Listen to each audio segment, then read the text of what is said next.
Boss, wanna go around?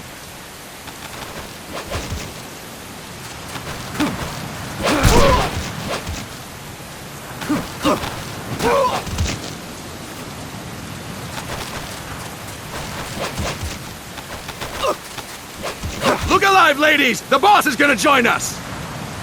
Show him how it's done, boss! Your first priority in enemy territory is knowing your surroundings. Your life depends on where you are looking and how fast you can identify your targets. Therefore, you must first master moving your line of sight. To move your line of sight, use the right stick. Now when I give you an order, look in that direction. Look up! Good! Look down! Good! You should be familiar with the up and down controls now. Press the action button if you're ready to move on.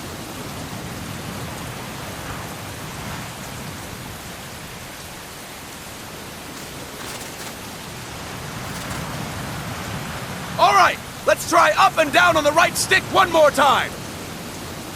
Look up! Good! Look down! Good! You should be familiar with the up and down controls now. Press the action button if you're ready to move on.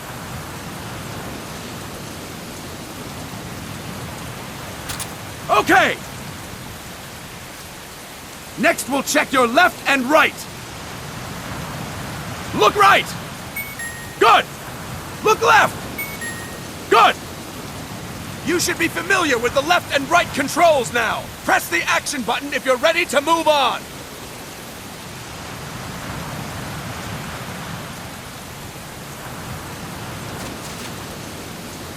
Okay! You can change the controls anytime in Options. Go with the method that works best for you. Next, I'll explain how to change stances. If you just stand there like an idiot in front of an enemy, you might as well kill yourself now! At times, you will need to get low to avoid detection. You have 3 stances: stand, crouch, and lying down. To change stances, use the crouch button. Tap the crouch button to change between standing and crouching. You can move in either stance. Hold the crouch button and keep it held to lie down. However, you cannot move while you are lying down. I'll say that again. You cannot move while lying down. Is that clear?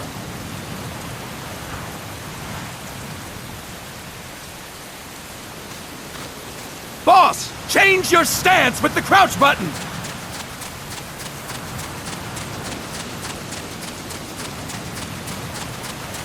Boss, change your stance with the crouch button.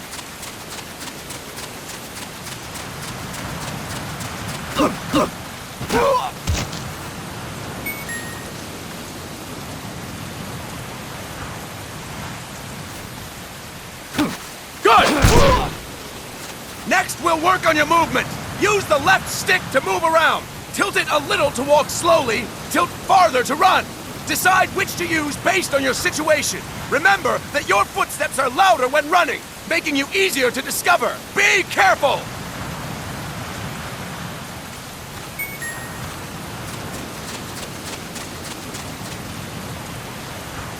Good! Now we have rolling. Rolling is useful for knocking down enemies in your way, and for getting away when surrounded. You can also use it to jump over small ditches and other obstacles. To roll, tap the crouch button while running. You got that? Tap the crouch button while running! Don't forget it!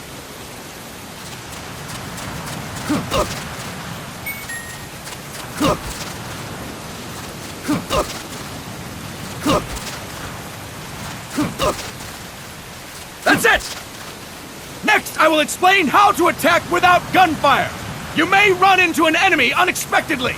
You may not have a weapon on you, or you may be out of ammo. You'll still need an effective attack strategy. One well-placed strike and the enemy won't know what hit him. To strike an enemy, press the attack button while standing still. On my command, press the attack button repeatedly and take down your opponent. Go! I'm ready, boss.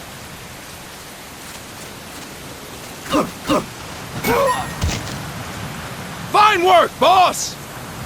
Next, we're gonna practice using the stun rod. Hitting someone with the stun rod will shock them with 1.5 million volts. Anyone on the receiving end of that is guaranteed to be out cold. To use the stun rod, press the aim button. To ready it, then press the attack button.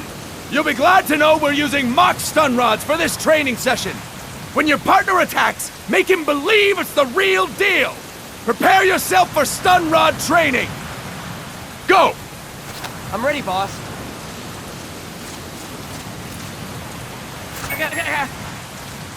Impressive, boss! Now we'll move on to CQC. CQC, or Close Quarters Combat, refers to when engaging an enemy in battle at very close range. It is a quick and efficient way of eliminating a threat. There are various CQC techniques. We will go over each of them. Don't get cocky because you think you know them. This will be different from what you're used to. Pretend you are learning it for the first time. The first technique is throwing your opponent. To do this, position yourself near your opponent and press the attack button while you tilt the left stick.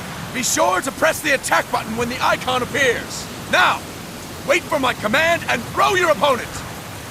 Go! I'm ready, boss.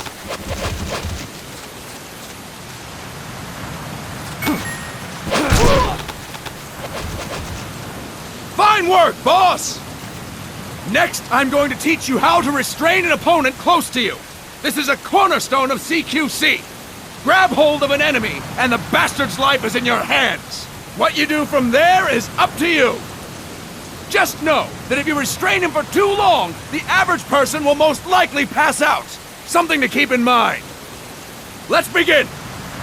To restrain your opponent, hold down the attack button while near them. Restrain your opponent on my command. Go! I'm ready, boss. Impressive, boss! Now we will throw your opponent after restraining them. To throw an enemy to the ground, press a direction on the left stick when you have them restrained. Restrain your opponent and throw them on my command.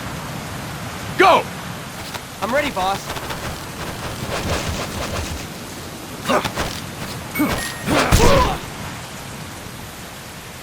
Fine work, boss! Now we will try CQC against multiple enemy opponents. You can also take out a group of enemies by throwing an opponent you have restrained. First, restrain an opponent by pressing the attack button near them. Then, tilt the left stick to throw them. By tilting the left stick toward other enemies, you can send your captive flying straight into them. On my command, restrain and then throw your opponent. Go! I'm ready, boss.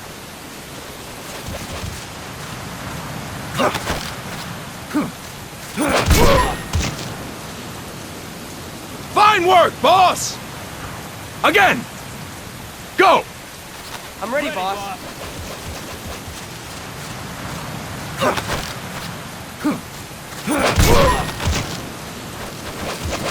Fantastic! All right! Why don't we do something special since the boss is here? Anyone who feels like getting their ass kicked, step forward. Don't hold back, boss. When you're surrounded by multiple enemies, you'll have to take them on one after the other. To do it, simply press the attack button again while throwing the current enemy. Just be sure to wait for the icon to appear. Go! I'm ready, boss.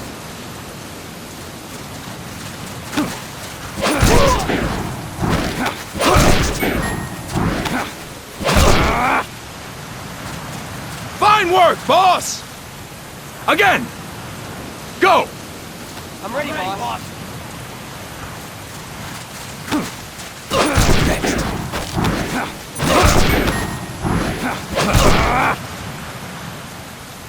Fantastic!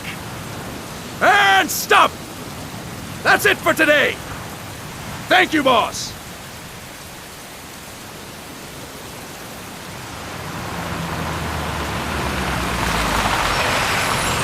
Snake!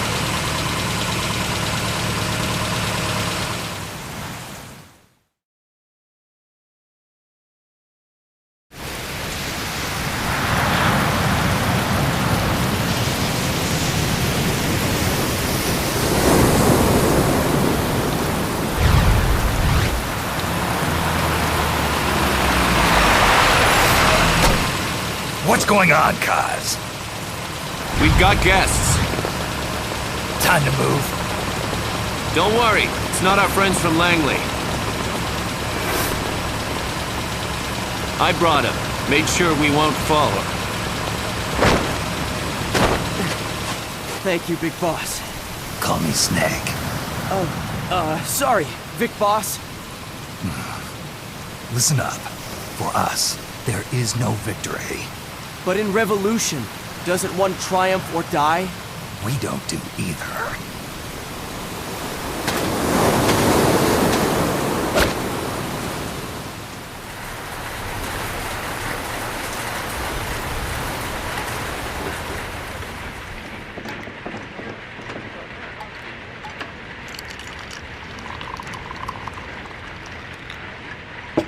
Here.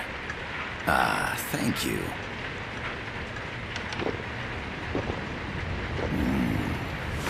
I feel like a new man. There's no coffee like Costa Rican coffee.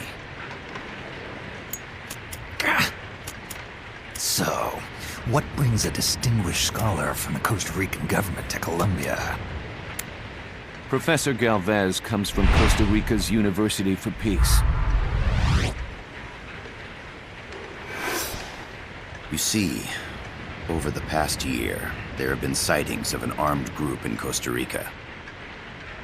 They're not ours, of course. Costa Rica doesn't have an army. Correct. Article 12 of our Constitution states that the Army as a permanent institution is abolished. The Peace Constitution. You think it's rebels who fled Nicaragua? No, they don't appear to be guerrillas. They're far too organized. What's your government's take? The authorities in San Jose claim it's a multinational security firm, hired by the Development Corporation of Costa Rica.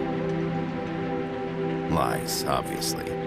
They're bringing in state-of-the-art weaponry and equipment by the shipload. Where'd they get that kind of cash?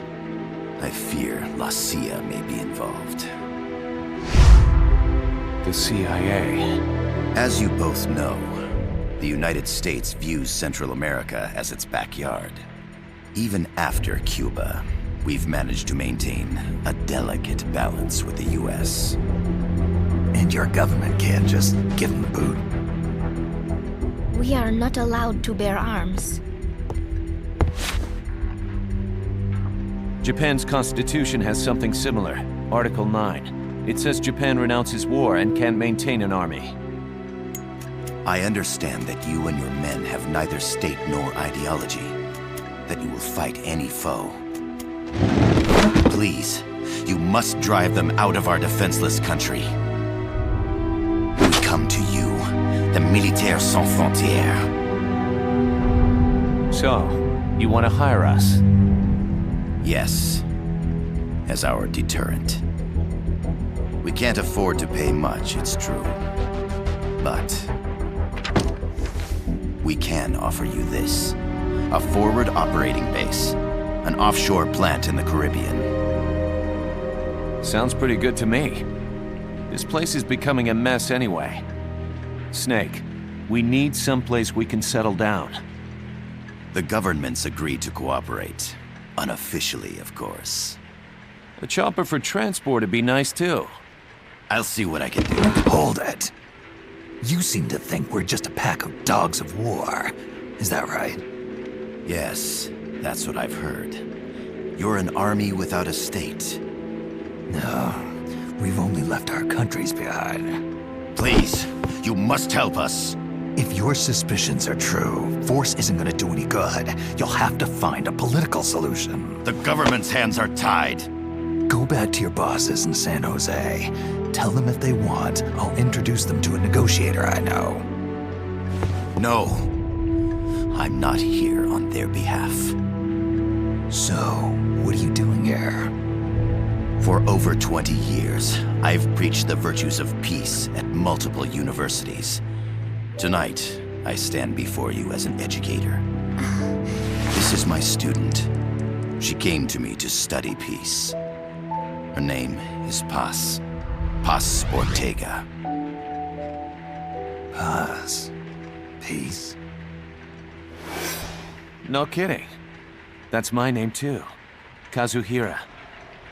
It's Japanese for peace. Pleased to meet you, Paz. Call me Kaz. They've got a supply port north of Puerto Limon, a town in la Costa del Mar Caribe. A few days ago, Paz stumbled upon that facility while searching for a lost friend.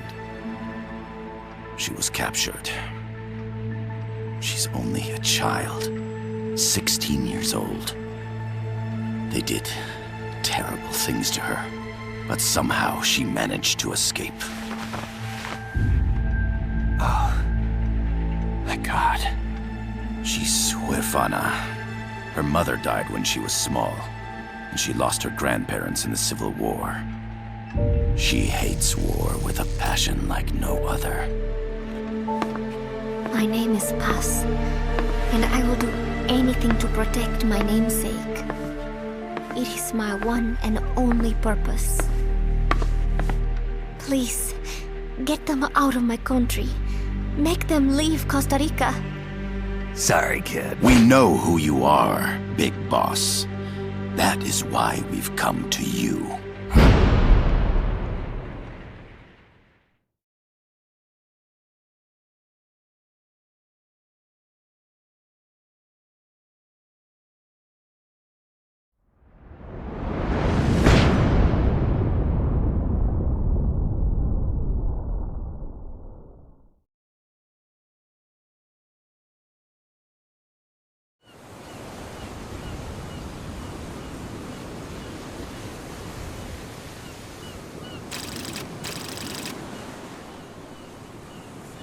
Miller here. Do you copy, Snake? I see you've landed. That makes one giant leap for us. I'm sending this from the offshore plant, our mother base. The signal is unidirectional. I'll be giving you commands and advice through this channel. Keep your headphones on at all times and pay attention. Also, make sure no one else can listen in. Snake, are you clear on the controls? Take a minute to refresh your memory. Use the left stick to move. Use the right stick to adjust your view.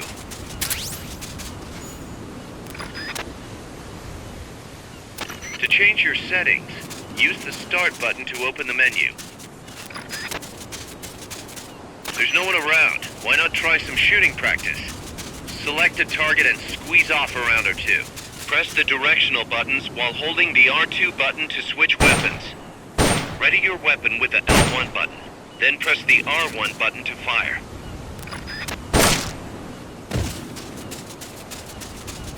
Select equipment by pressing the square or circle button while holding the L2. To check your map, press the Start button to open the menu.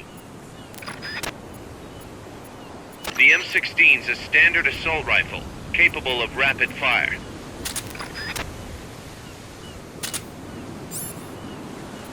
The Mark 22 tranquilizer gun can put enemies to sleep. The closer to the head you hit, the more effective it is. Tranquilizer rounds are hard to come by. Don't waste them.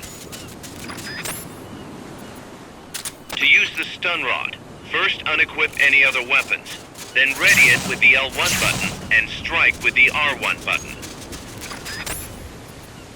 Grenades explode. You throw them, Snake? Use the L1 button to ready throwing weapons. Once you've readied the weapon, throw with the R1 button. When using throwing weapons, hold the attack button down longer to throw farther. You won't throw the weapon until you let go of the button. That's it!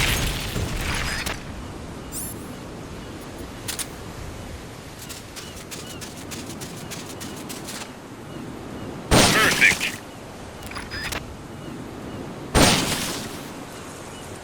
That's right. Nicely done, Bob.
facility you're headed for is past that fence. A grenade should be able to take out that gate. Perfect. That's right. Nicely done, boss.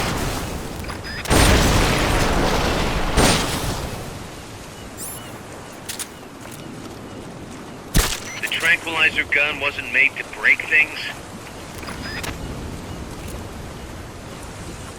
The tranquilizer gun wasn't made to break things.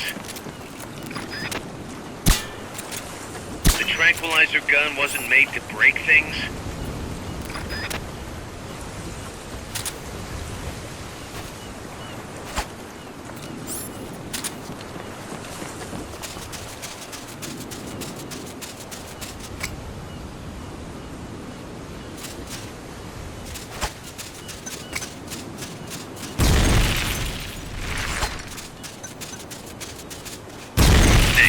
Don't you think you could use a little more practice?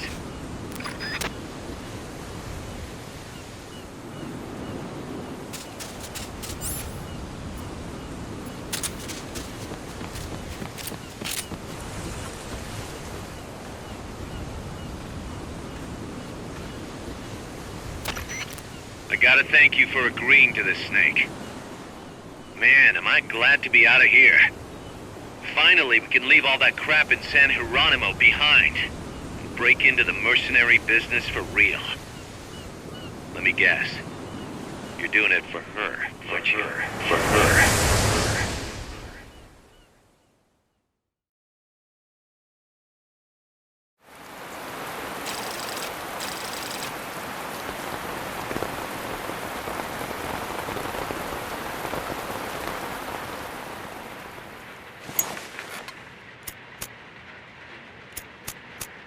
Are they still here?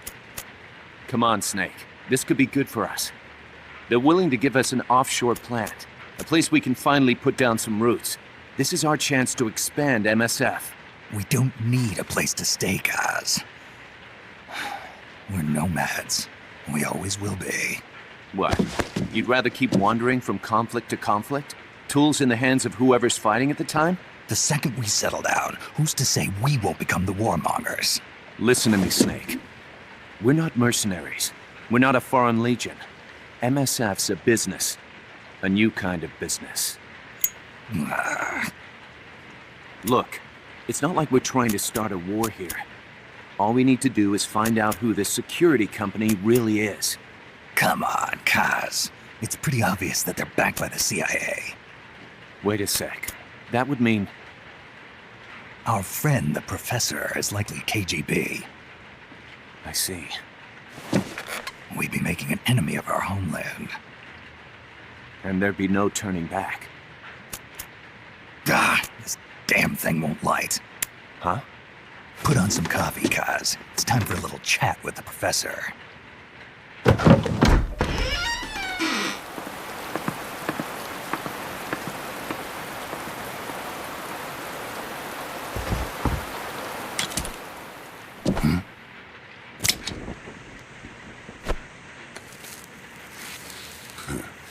I was a heavy smoker.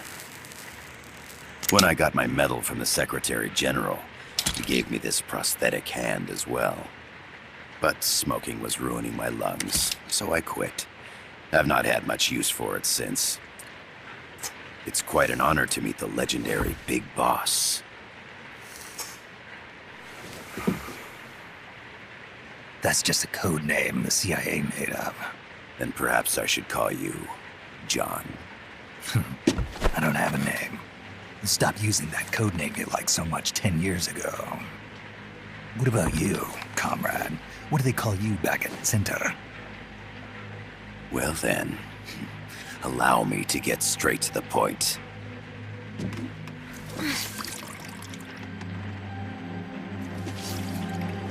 Land as slim as a whip, hot as torture. That's the Chilean poet, Neruda. Central America is the navel of the American continents, bridging north and south. We want this land. We'll build a socialist stronghold, then use it to split the Americas in two. America would lose its backyard. And with it, its economic production, shipping lanes, and strategic value. We, on the other hand, would gain a base from which all of Latin America would be well within our reach. He who controls Central America will win this Cold War. First comes Nicaragua, toppling the pro-American Somoza regime. In preparation, we've begun instigating anti-Somoza sentiment and providing aid to the Sandinista National Liberation Front. You're manipulating Sandinista into overthrowing Somoza for you. After the revolution, Nicaragua will become a socialist state. You think America's just gonna let that happen? Certainly not. After all, the CIA is already here. And that's the armed group inside Costa Rica. Precisely. It's clear that they've been sent in to disrupt our efforts across the border in Nicaragua. Simply put, the army now stationed in Costa Rica is CIA capital. But it's more complex than that. The CIA's got something else planned as well. What? That is the million-dollar question. Big Boss, we want you and your unit to find the answer.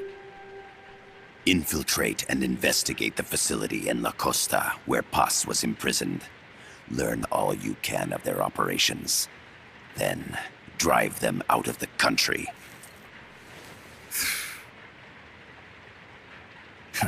You're asking us to settle a turf war between the KGB and the CIA?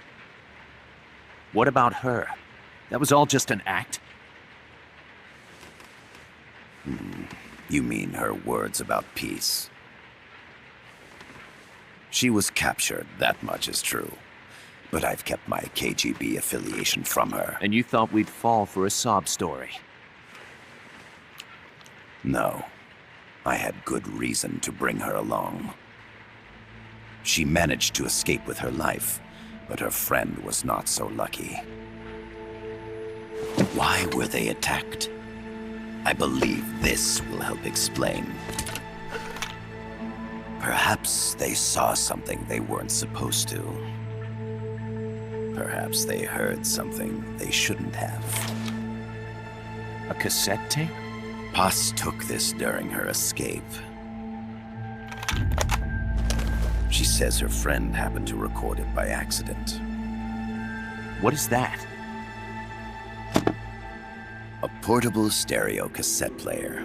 The first of its kind. Ah, I heard they were working on something like that in Japan. Didn't know you guys were too. I believe what you're about to hear will help you understand.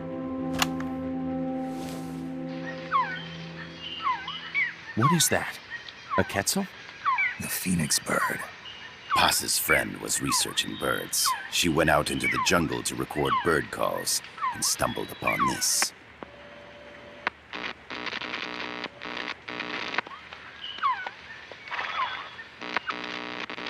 So? So what?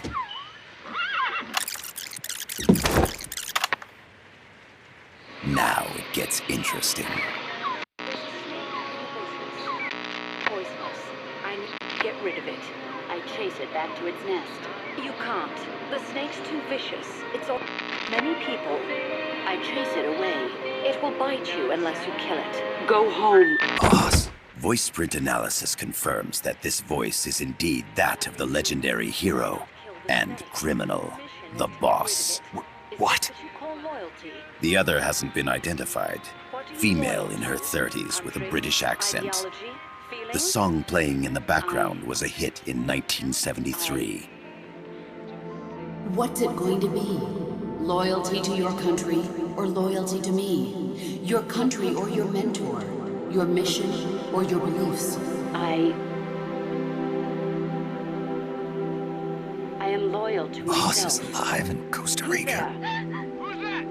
As I understand it, she was your commander, fought by your side. And that you killed her under orders from the CIA, thus surpassing her to become the hero known as Big Boss.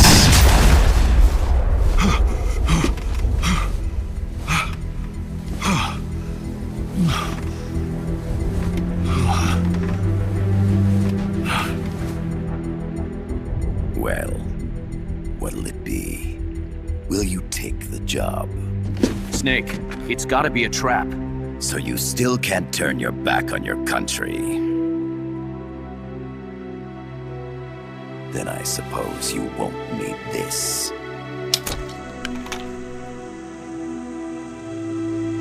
Wait! Snake? I'll do it for the girl. For Paz. Okay. For peace, then.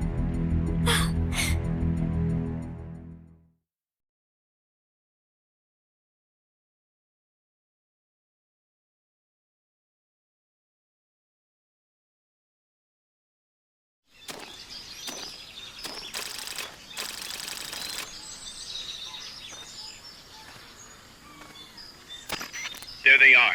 CIA mercs. Snake, you've got to get past them undetected. Avoid combat whenever possible.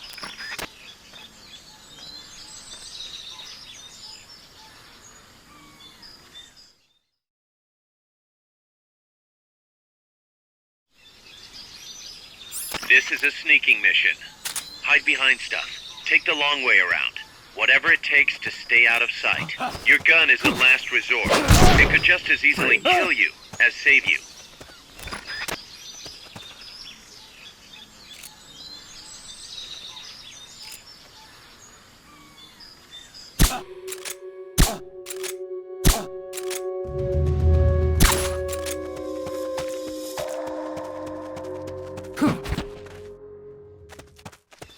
The indicator in the upper right serves as a compass and shows sound sources. Pay attention to your surroundings. Not enough room, huh? We'll keep it here at the base.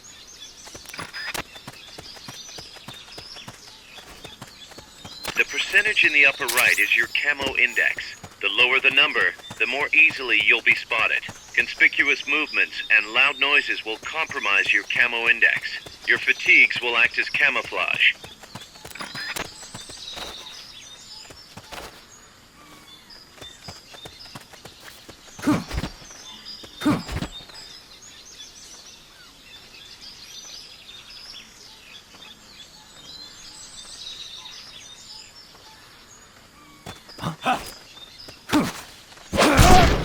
Freeze!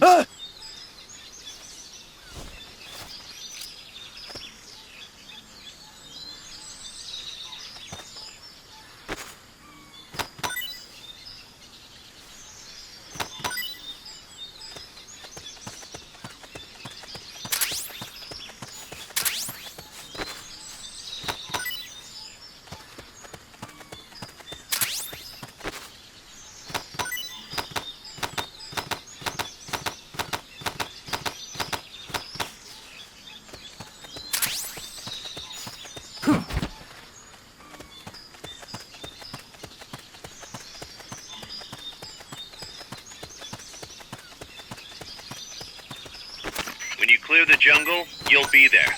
Head east.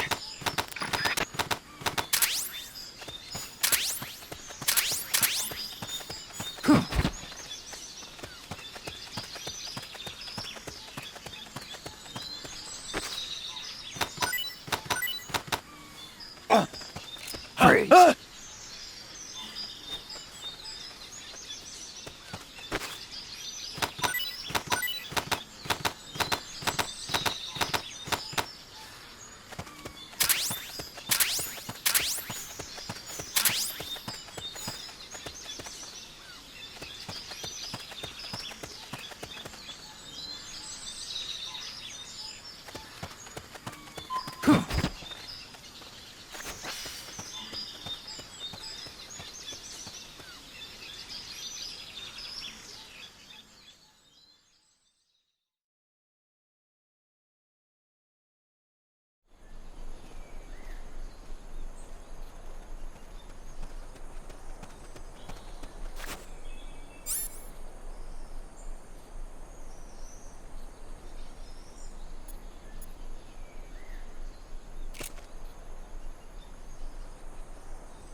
Looks like you're inside the compound. Security is tight. Stay sharp.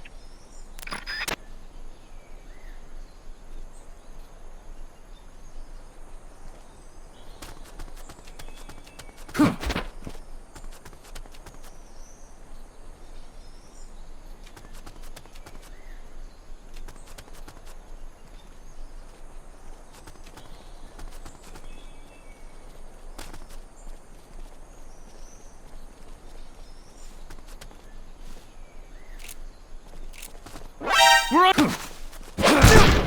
Freeze.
Your objective is the building to the east.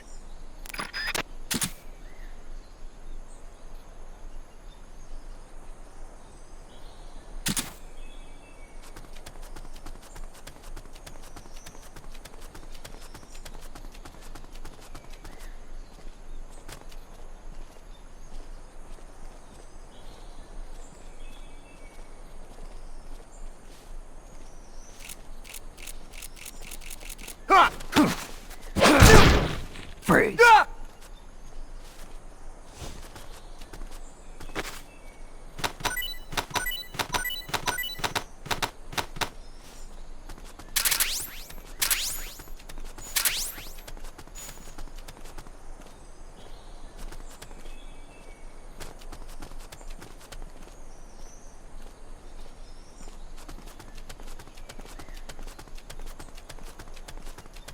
Head for the building to the east. We need intel on that base. Freeze.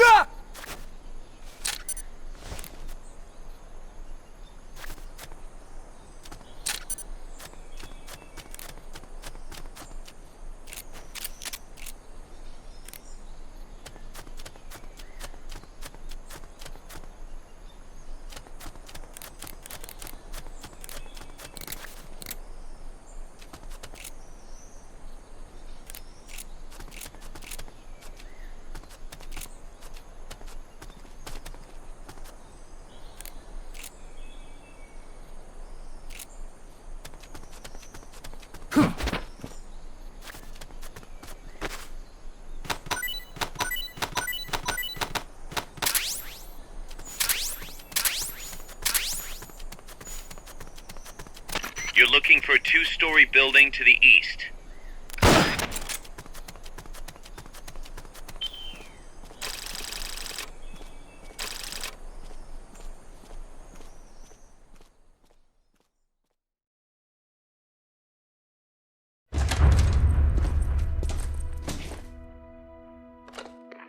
Yes, sir, we broke them. We acquired the whereabouts of target 500. Acknowledged. Spears are loaded. The barge has cleared Point Bravo. Acknowledged. Out.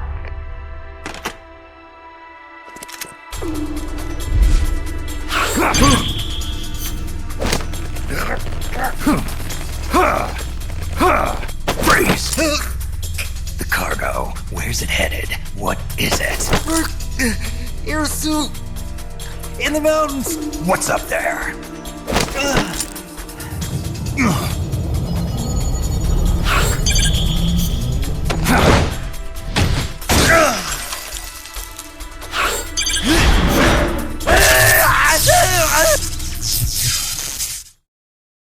DJ Gonzalez.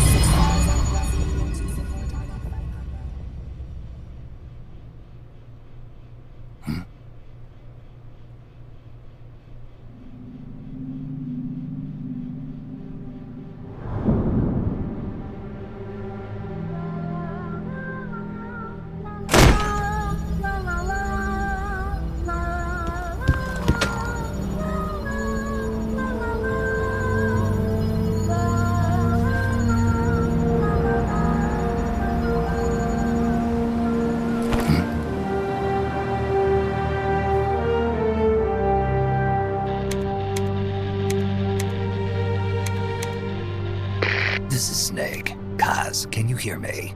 Loud and clear. You found a radio. It's got a circuit that reverses the audio phase. Let's switch frequencies from time to time, just to make sure we're not detected. I found a map of their bases. The cargo's heading from the marshes west towards Irasu. Nice going, boss. Kaz, this place is full of film badges. Dozens of them. Film badges? Like the ones used to measure radiation exposure? The radio man was wearing one. And whoever he was talking to called the cargo spears.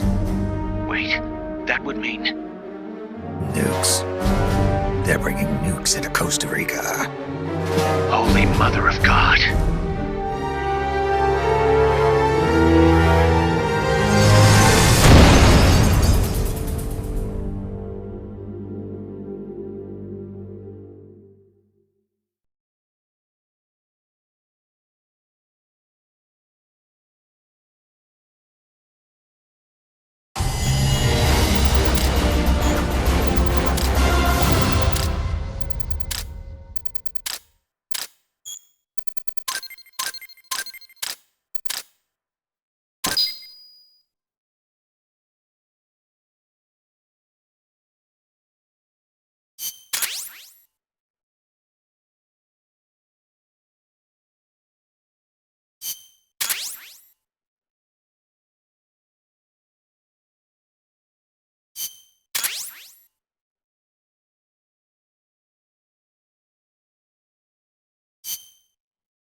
How's that map, Snake?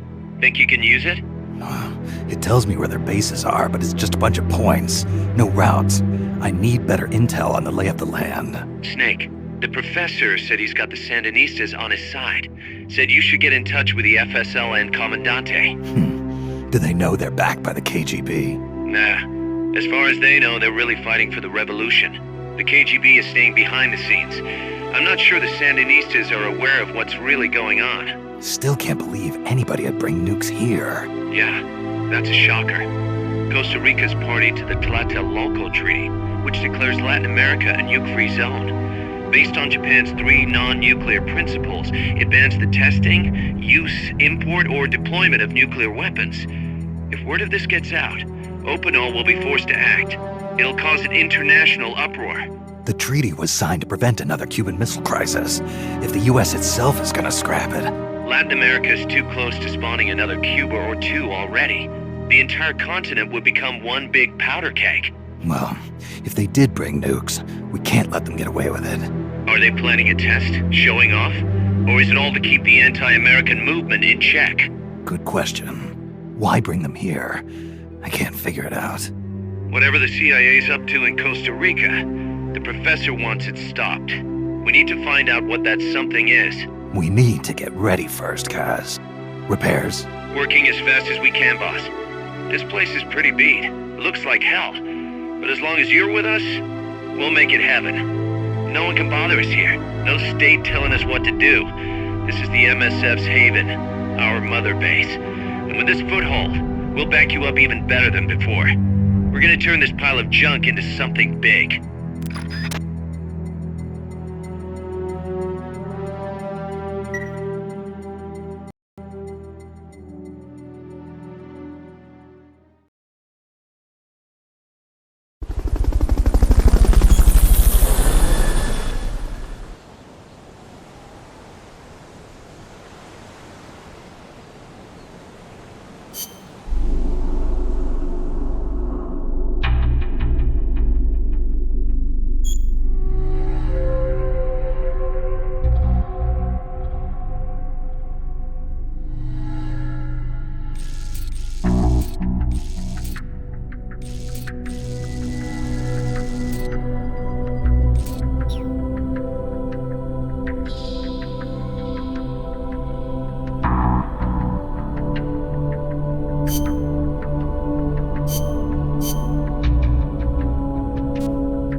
Snake, I rigged that radio so you can contact our young lady friend Paz.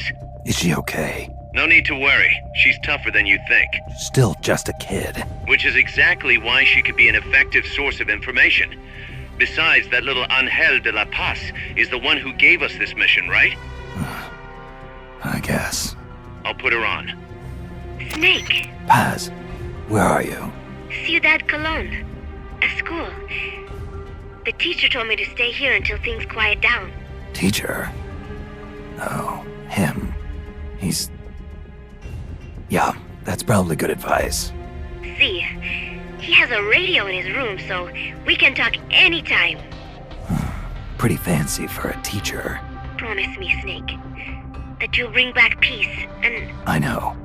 I'll contact you if I find your friend. Thank you. Snake, if you need to know about Costa Rica, the geography, the climate, the wildlife, anything, just ask me. I know about its history and laws too. We learned it all in school. Got it. I have a question. I'll ask. What? In school, I also learned that peace is an unnatural state for human society. and that war is a constant threat to our relationships with others. That's right. So, to achieve peace, we have to create it ourselves. Crying about it won't bring it about or make it last. Each one of us must go and seek it out. You won't find it without making sacrifices. No offense, but I don't know what peace is. Never felt what it's like. Never even been interested in it. Snake? Oh, sorry. Listen, Paz, I think your ideas are admirable, and I hope they turn out to be right. Yeah, me too. Peace is in your name. Who better to help bring it back? Thanks, Snake. I will be here whenever you need me. See you later. Snake, use your radio to call people, but stay alert. You're in the middle of a mission and can't afford to let your guard down. Got it. Need to know more about Costa Rica? Haas can help you out. Good to know. We'll follow their transport route. This should take us straight to their main base. From what I've seen, it looks like nukes. Agreed. The key thing now is to confirm whether those spears really are what we think they are, and if so, why they're here. Follow the transport route. Find the nukes. That's what I'm thinking. First, we should make contact with the Sandinista Comandante. They can tell us more about what's up ahead. But it looks like their hideout's already come under attack. We better hope they're still alive. Snake, infiltrate that cabin and secure the Sandinista's Comandante. Neutralize any guards by knocking them out, putting them to sleep, or even using the Fulton recovery system. You choose how to handle it, boss.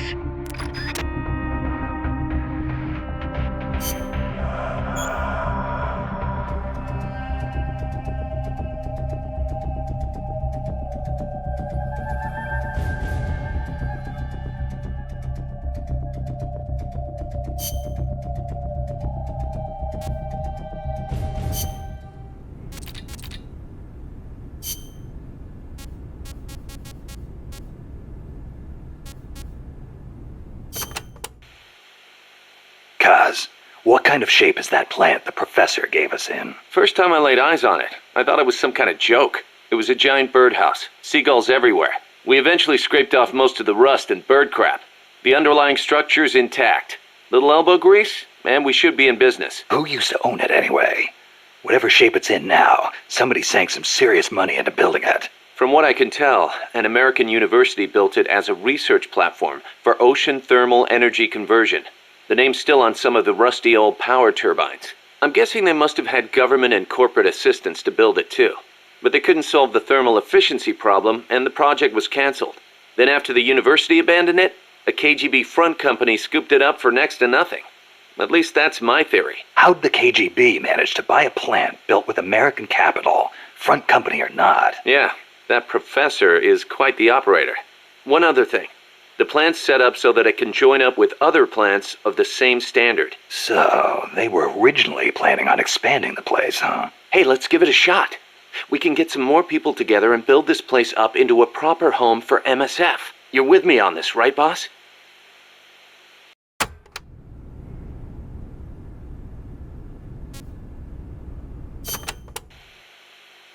Snake, you can use the Fulton surface-to-air recovery system to send prisoners and unconscious mercenaries you encounter back to Mother Base.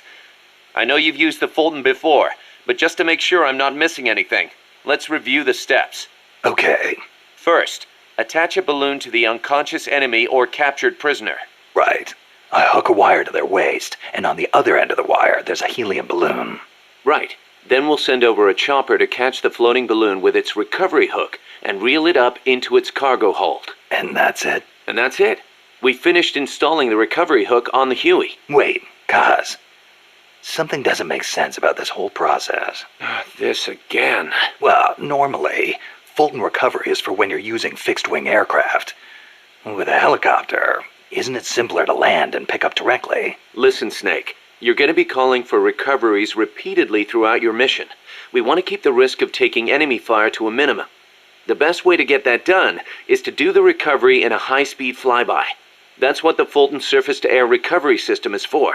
Uh-huh. What's the real reason? Helicopters are cheaper, and the repair bills will start adding up once the bullets start flying. I thought so. Kaz, I know we need to keep costs down, but... Boss, you really need to get rid of this whole army mentality. We're not the Pentagon. We don't have billions of taxpayer dollars to play with. And besides... Fine. Just pick a reason that makes sense. Helicopters have quicker response time. Sounds strange, yeah, but it works great. I promise. You'll get used to it before long. Yeah, I hope so.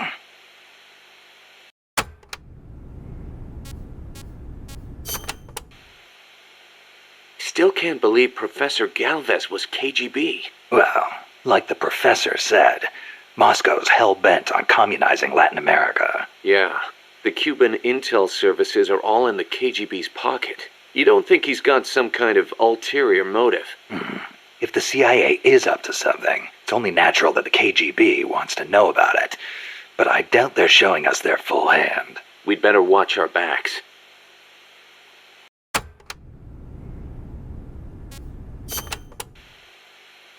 What do you think, Kaz?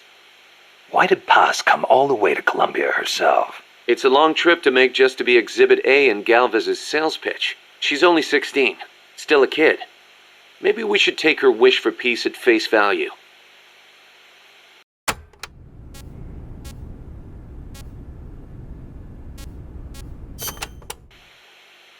Going by this map, you've got a lot of different terrain types between you and the hut where the Sandinista Comandante is being held.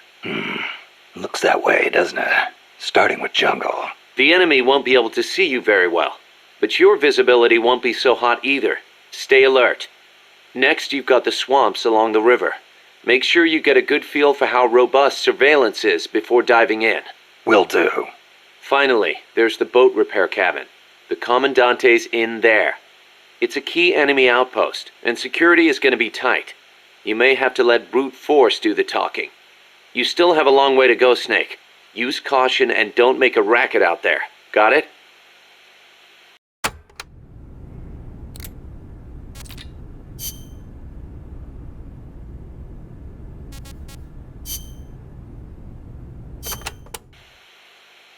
My mother was the one who named me Paz. She said it was an expression of her wish that the country stay at peace. It is a pretty common name in Central America. My mother always used to tell me, never make war. Always help keep the peace. I remember. Your grandparents. Yes.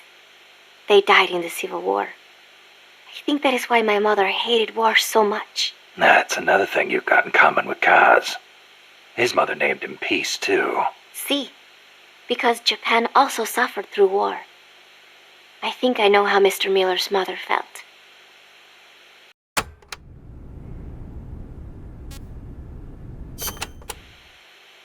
You like the peace sign, huh?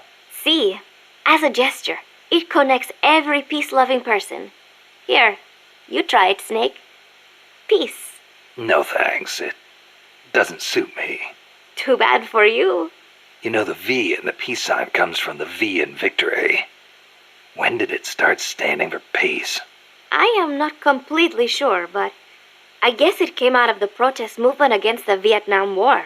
Oh, and do not turn your hand around when you do it, especially around British people. It is insulting.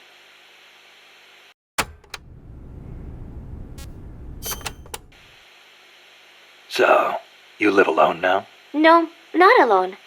I've been living in school dormitories since I started junior high. After my mother died, my relatives took me in, but they were not my real family. You didn't fit in there? In a way. My aunts were kind to me and all. But I know how difficult it must have been to suddenly have a child thrust into their lives. When you live with someone, there are no secrets. I could tell my being there was a burden on them. Sounds like a rough childhood. I would not say that. I was lucky just to have people take me in. There are huérfanos living out in the streets because their mothers died. It is even worse in countries with frequent civil wars. So, who am I to complain about my childhood? You're a pretty tough kid, you know? Not at all. I am not strong at all.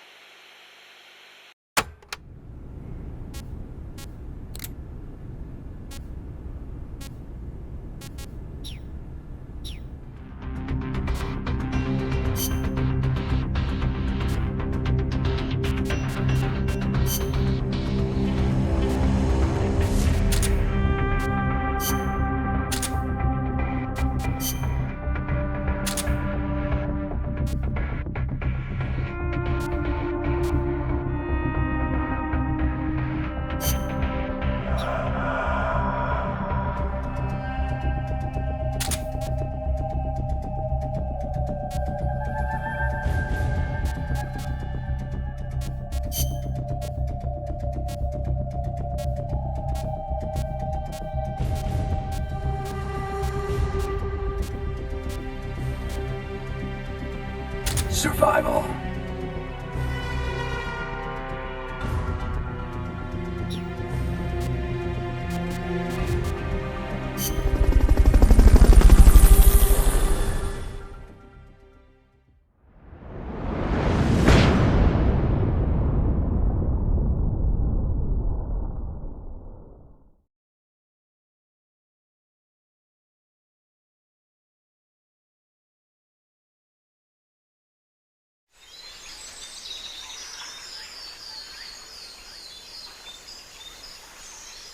Head for the FSLN boathouse. It's northwest of there.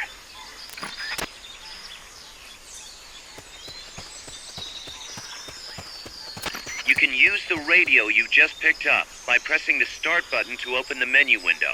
You know you can assign the radio to the select button by choosing options from the menu window.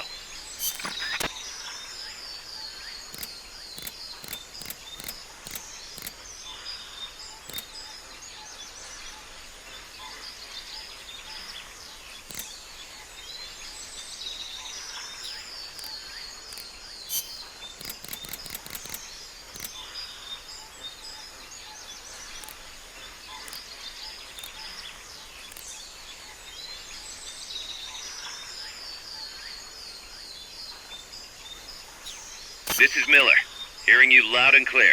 You know... Head for the FSLN hideout, Snake.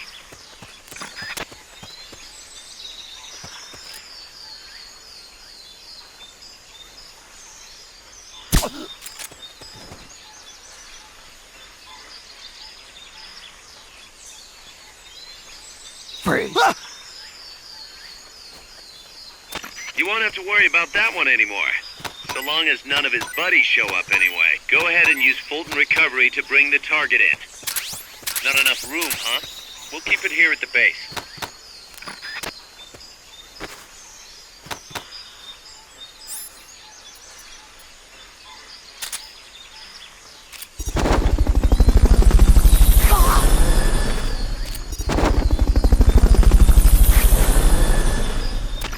Fulton Recovery subject confirmed onboard helicopter. Fulton Recovery helicopter is complete. Our future is in your hands.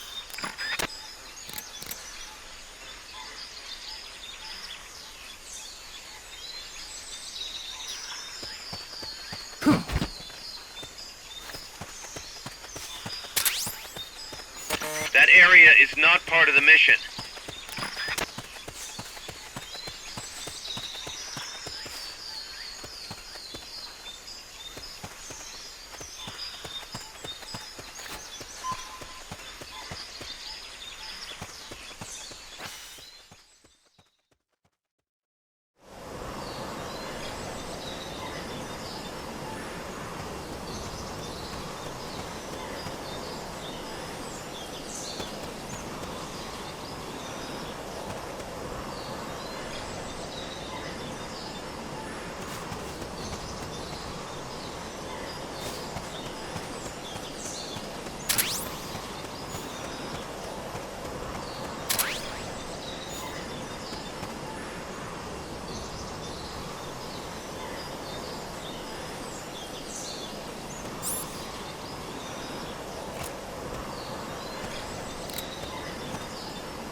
Freeze.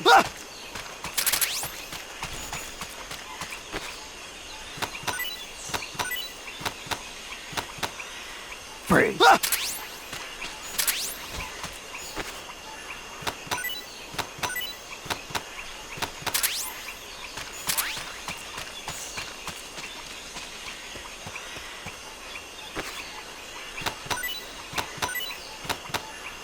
Freeze.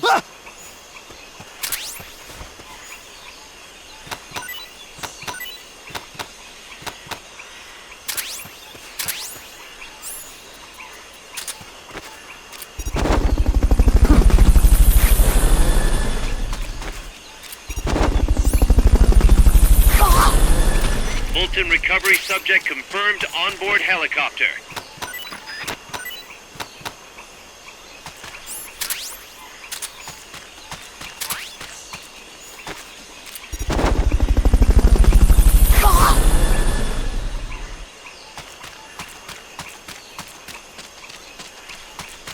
Stay out of the water. That's beyond the scope of this operation. Stay out of the water. That's beyond the scope of this operation.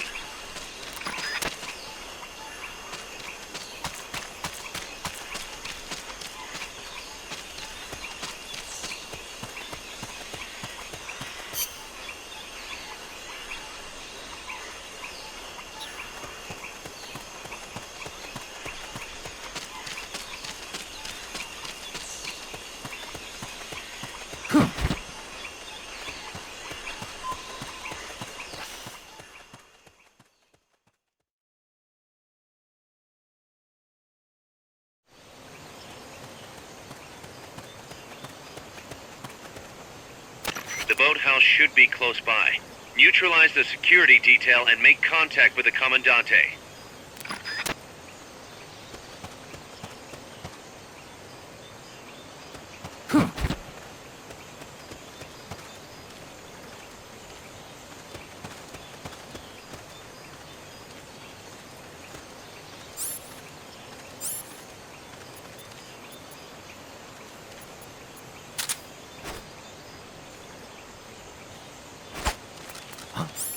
What was that noise?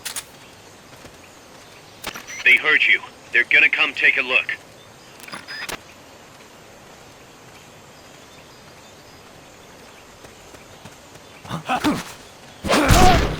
Freeze.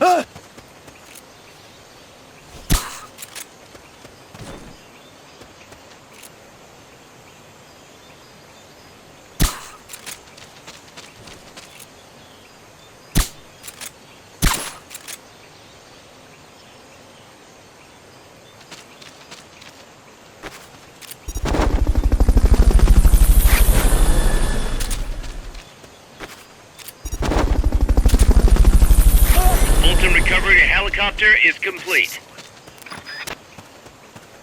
Enemies close by! They spotted you. Get out of there.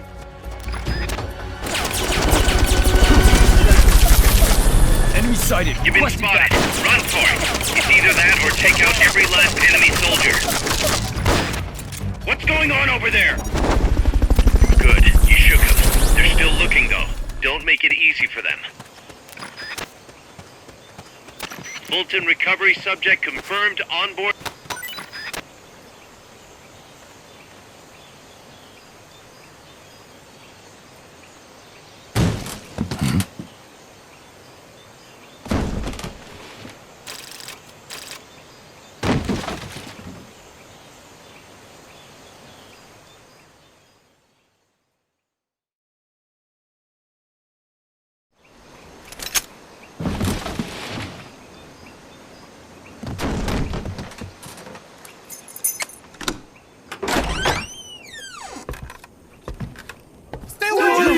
Don't touch me! Get away!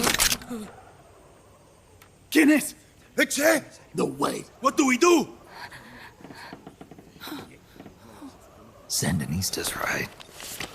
I'm looking for someone. Mi viejo! Shh.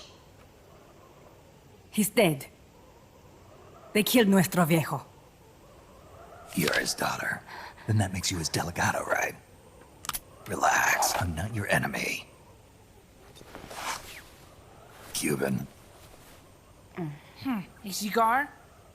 I'll take whatever you've got. I owe you one. But I prefer cigarettes, you know. How do I look?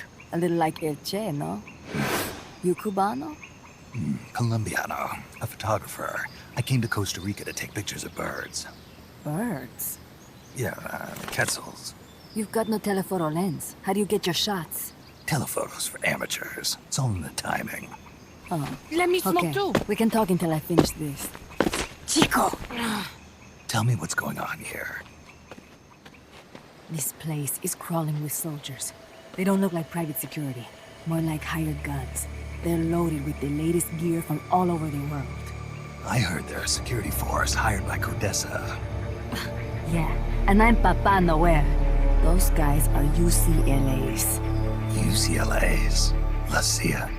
I saw them, setting up shop in town. They're planning to do here what they did in Chile. If that's the case, what are they after? Whatever it is, it's not us. You don't think they're here to push you back into Nicaragua? Impossible. Too much hardware. Too many bases. Didn't you see? They've got helicopters, tanks. It's like we're in Da Nang. There must be something else. They have a base near here. There's a factory to the north, across a suspension bridge. Factory to the north, across a bridge. Have you seen the big transport boat, mercenary crew on the Rio del Jade? You mean the barge? It's upstream from here. Up toward Irasu. Any idea what's on it? I could introduce you to some of our compas up there, but I don't recommend going to the mountains. We've lost a lot of people there. They take us captive, torture us for information about our compas, and then they kill us like pigs. Got it! All right! This was our last hideout, the final refuge for El Frente, after being pushed out of Nicaragua and into this peaceful paradise of Costa Rica. Then, El Monstruo attacked. A monster. Y mi viejo.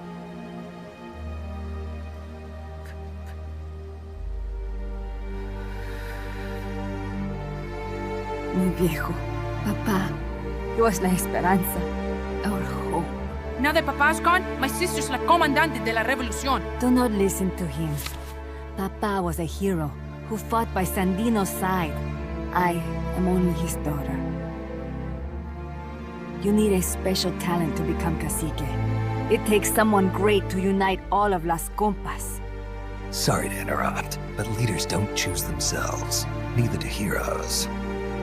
You carry on his legacy of La Esperanza, and they'll follow you, no question. You think so? My compas trust me, but not one of them calls me comandante. Amanda! See what I mean? El Colibri!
An unmanned weapon! A robot! No! He won't survive the fall! Out of my way! Better for him to die at the hand of a compa than suffer their torture.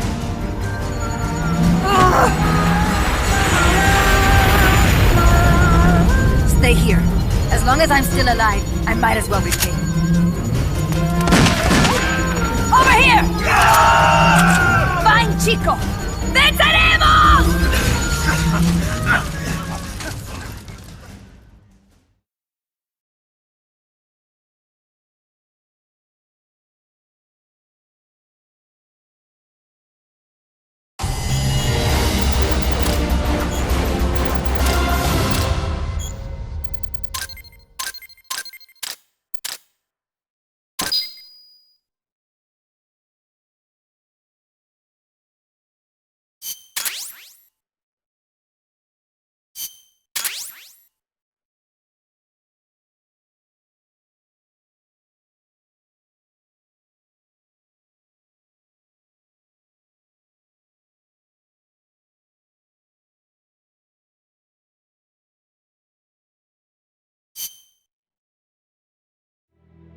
Snake, what was that thing? Whatever it was, it looked unmanned. Unmanned? I'd heard rumors, but an operational unit? What the hell is going on here? Not to quote Amanda, but the hardware they've got here isn't just unusual, it's overkill, which means one thing. It's nukes. So the question now becomes why? We can't make that call yet. We need more intel. How? Our source is dead. But his daughter isn't. Good thinking. We can follow her. Head for the next outpost and make contact with Amanda if she's still alive. Roger.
The direction Amanda's Sandinistas were going corresponds to the location of the next outpost, a supply depot.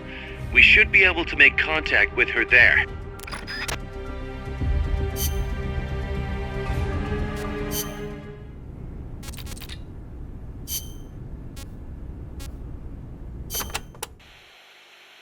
Can I ask you a favor, Snake? If you ask nicely. To make MSF bigger, we need to do some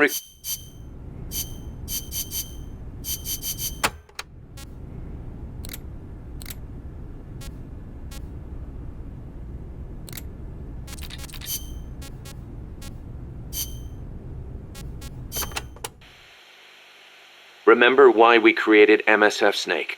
To provide military force to whoever needs it, wherever they are, regardless of nation or ideology. Our beliefs aren't all that lofty. We just won't be the tools of any one country. Exactly. We know only how to fight. But we refuse to live our lives at the whim of the state. The MSF seal is patterned after Pangaea, the supercontinent from 250 million years ago. Back then, the whole world was one landmass, one world. No gaps, no rifts. Our strength will take us back there.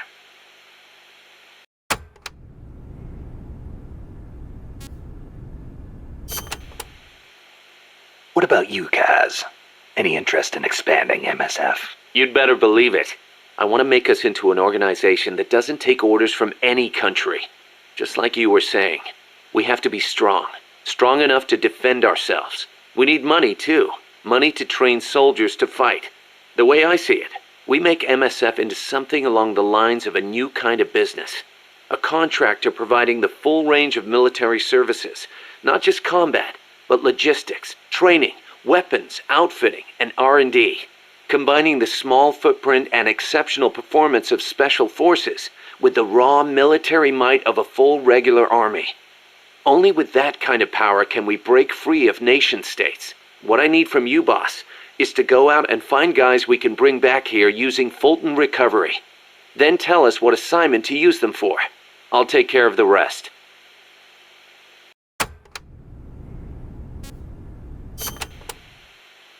Your old mentor, the boss. She was known in the West as the mother of special forces, right? Nothing but propaganda. Actually, it's not all that far from the truth. I heard the KGB just set up a counter-sabotage cell. Alpha Group, I think they call it. There's even a rumor that West Germany created a counter-terrorist unit within its border police after the debacle at the Munich Olympics. Back home in the States, they've got the illustrious Green Berets, the SEALs, and your personal creation, Foxhound. The seeds sown by the boss are beginning to sprout. Same goes for MSF, right? In creating it, you were carrying on the will of the boss. Yeah. She taught me how to fight the hard way. She beat it into me. And now, thanks to her, we can take on missions other than just conventional combat. After all, we've got the same mother as the Army's Special Forces.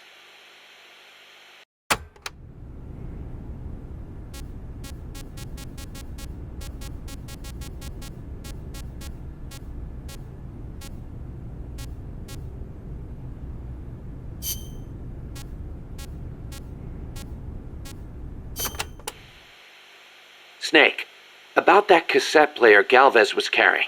What about it? That was no Russian imitation. It was the real deal. A prototype developed by a Japanese company. Get out of here. It's true. It had the Sony logo on it. The product name is Walkman. Walkman? It's a revolutionary new concept. Music you can listen to on the go. You can take it with you when you leave the house. I gave it a listen, and you wouldn't believe how good the sound quality is for something so tiny. And in stereo, too. Think of the technology that must have gone into it. And that tape is equally amazing. The treble range is clearly superior to any other cassette ever made. Stylish, too. How'd Galvez get his hands on a model that's not even out yet? Beats me. It's not the kind of thing I'd expect some stodgy Soviet to be into. Me neither. Tell you what, though, it's a fine piece of work.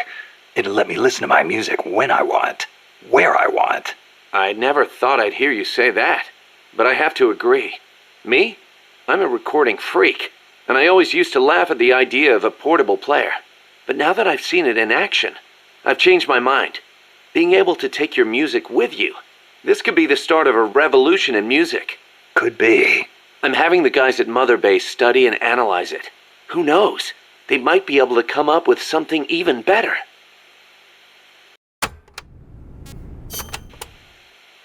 Snake, about cardboard boxes. It feels kind of weird me explaining this stuff to you, but there have been a few recent developments in cardboard box technology. So just to be safe, here goes. Go on. You can do much more with the box than just hide under it.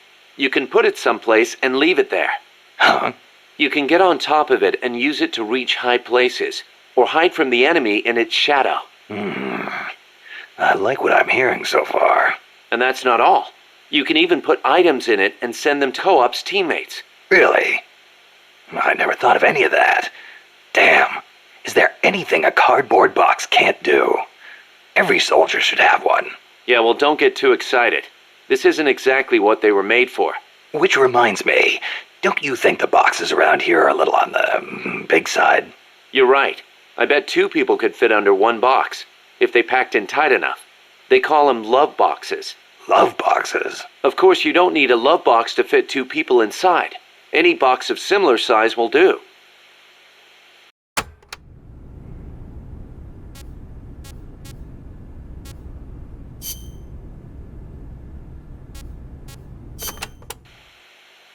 Don't forget to give the MSF staff assignments. Where you place people will determine how Mother Base grows. Right. That goes for me too. Assign me wherever you think is best. You? I thought you were second in command. Don't worry, I've got that covered. But MSF is still small, and I don't have the leisure of sitting around on my butt all day. I see your point, but... Not to brag or anything, but I kick ass at whatever job you gave me. Put me in the area you want to focus on developing most. I'll take real good care of the staff there. Easy, cuz.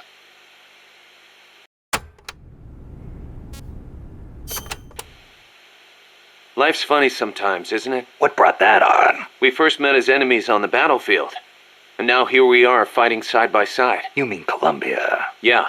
After I quit the JSDF. I made my way there and got myself a position as a drill sergeant for a band of revolutionaries. Despite the fact that I'd never seen a day of combat. I see you had the gift for talking business in Spanish even back then. Oh, come on, stop it. You're making me blush. Unlucky for me, though, you were in the service of the Colombian army. I remember it like it was yesterday. It all happened in an instant. You guys ambushed us, and half my unit was taken out. My mind went totally blank. I couldn't keep it together. My whole unit was wiped out. And I was left half dead from a bomb blast. Then, as I was leaving, you yelled out at me. I came all the way from Japan to be here. My place is on the battlefield. Then you asked for my help, saying, I want to be the one to end it. I remember being surprised that there were still samurai in Japan. You guys came over to me. I had a grenade hidden under me, but even then you were too fast. The second I pulled the pin, you grabbed the hand I was using to hold the grenade with both palms. I didn't want it to go off. I'd heard samurai were a proud bunch. I wanted to know why one of them would stoop so low as to try to take his opponent with him. And I said, I'll never lose again. We'll never lose again. Yeah. We'll do whatever it takes, but we'll never be beaten again. Then, I passed out from the blood loss. When I woke up, I was in your camp's infirmary, stuck full of tubes. Why'd you save me? Your enemy after I tried to kill you. Because you swallowed your pride and fought with everything you had. I just didn't want to lose. You found a way to fight back, even in the face of death, even when you knew you were going to die. That's the mark of a true warrior. It's not about gain and loss, or victory and defeat. I looked at the way you lived your life and saw the path I needed to take. As a warrior. Wow. I never knew that. And that's why you... I realized then that the battlefield doesn't only divide people into allies and enemies. Sometimes it tells you more than just who's an ally or who's an enemy. Sometimes it helps reveal your true comrades. Like you and me, huh? That's right. And 2 years later, here we are.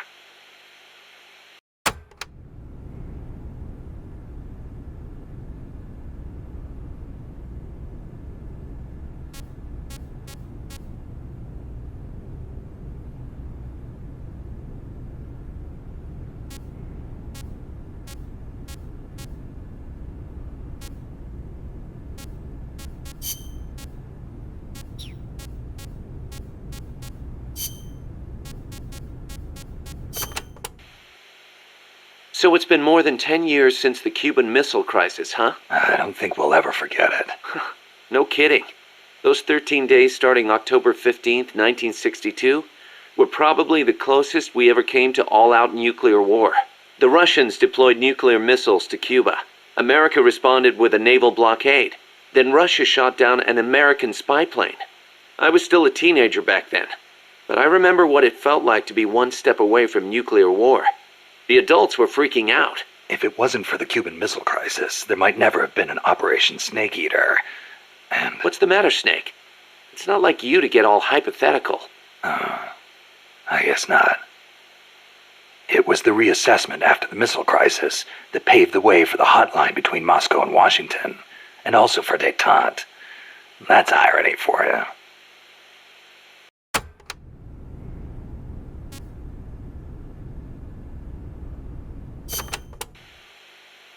The Treaty of Tlatelolco was enacted to make Latin America into a nuclear-free zone. It bans the testing, use, manufacture, production, acquisition, storage, and deployment of nuclear weapons. The impetus was pretty obvious. The series of crises triggered by the deployment of nukes in Cuba. Not hard to imagine. Those 13 days had the whole world frozen in fear. Of course, the country that started it all, Cuba, hasn't actually ratified it yet. Still, the treaty's backed by over 20 countries. Anyone flouting it risks becoming an international pariah. True. Opinol would investigate, no doubt. I heard they used Japan's 3 non-nuclear principles as their model when they drew up the treaty. I think the Treaty of Tlatelolco might have been their way of asking nuclear powers not to use nukes against them. That's the biggest difference between the treaty and the 3 principles. I guess you could call it a 4th principle.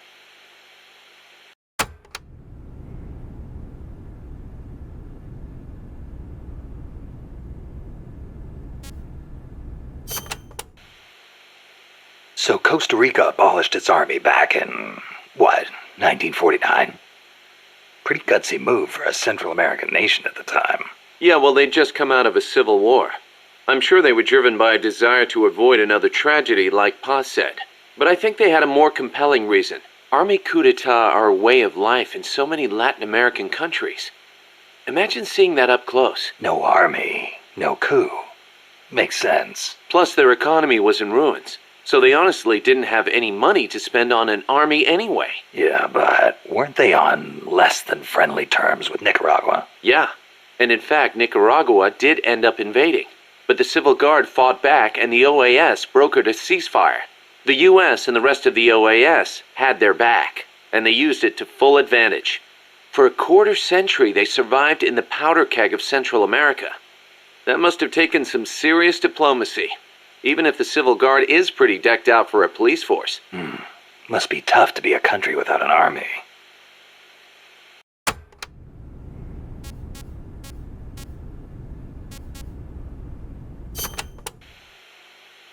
Around here they say La CIA instead of CIA, huh? Nothing strange about it. That's how it's pronounced when you read it in Spanish. It has the feminine noun ending a, so they use the article la. Apparently some people have taken to using the term UCLA. That's a new one to me. What's it mean? It stands for Unilaterally Controlled Latino Assets. Meaning they're local agents? Yeah, that's the idea. Washington uses them like pawns. Nobody knows who they really are or what they're doing.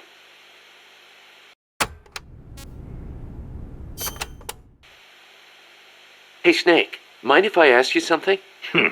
Since when did you start asking permission? So, you used to be part of a CIA paramilitary unit, right? That's right. Ever do any ops in Central America? No, not personally.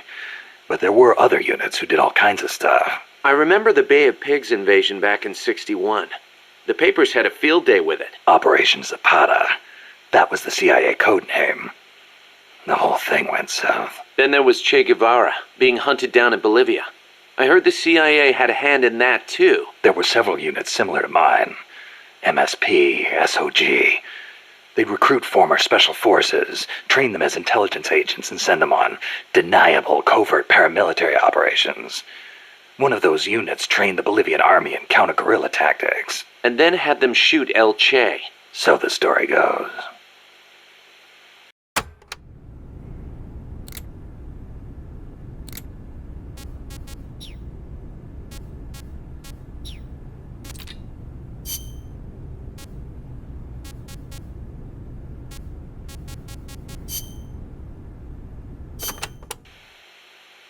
Costa Rica means rich coast in Spanish. Is it true that Columbus was the one who came up with the name?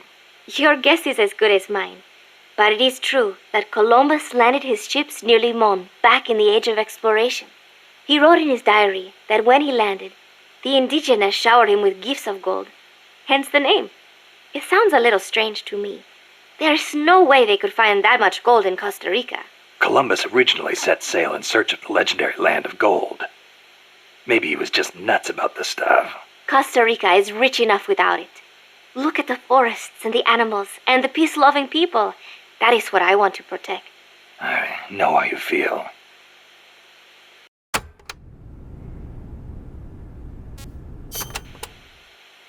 Democracy took root in Costa Rica before anywhere else in Central America. Sure, we had coup and dictators and all, but never a total meltdown. That is, until 26 years ago. The Civil War. Yeah. I understand you lost your grandparents. It started with a dispute over alleged fraud in the presidential election. What I do not understand is why friend turned against friend, when they could have talked it out instead. Yeah, that would have been nice. Even today, some buildings still have bullet holes from the Civil War. A quarter century later, and it is a tragedy we Ticos cannot forget. Must not forget. It was the year after the Civil War that the army was constitutionally abolished.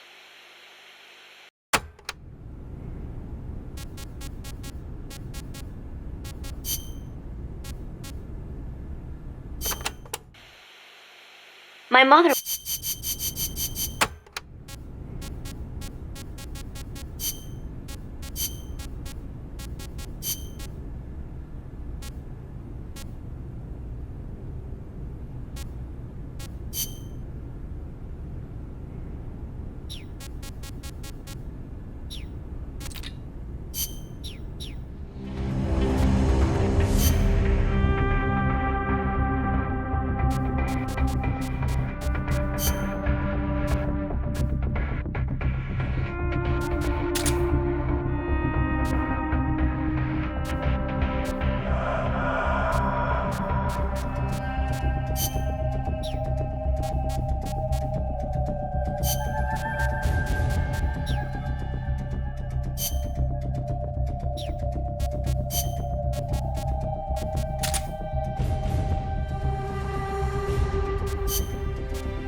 Careful.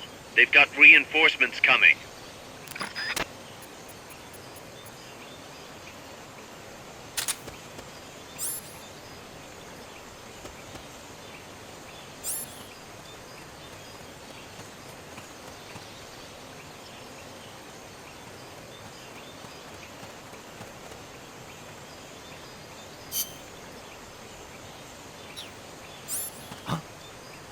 see someone. Enemies close by!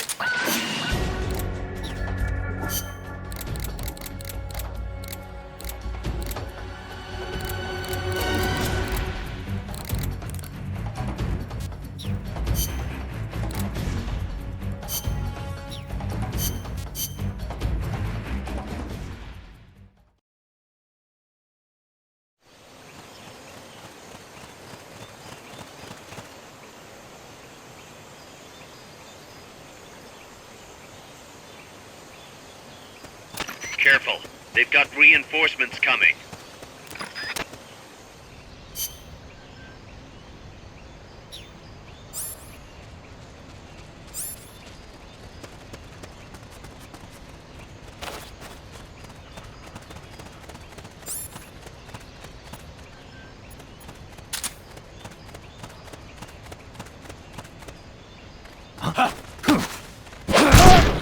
Freeze.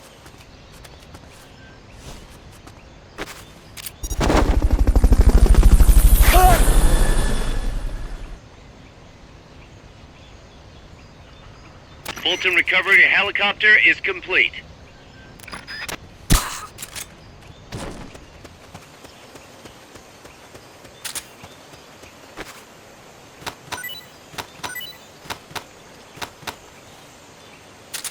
Freeze. Not enough room, huh? We'll keep it here at the base. Fulton recovery subject confirmed onboard helicopter.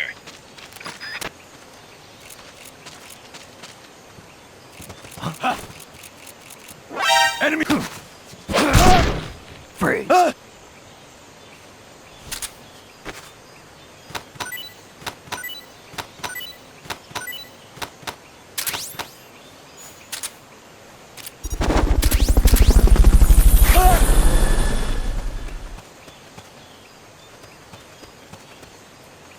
Fulton recovery helicopter is complete. Freeze.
Freeze.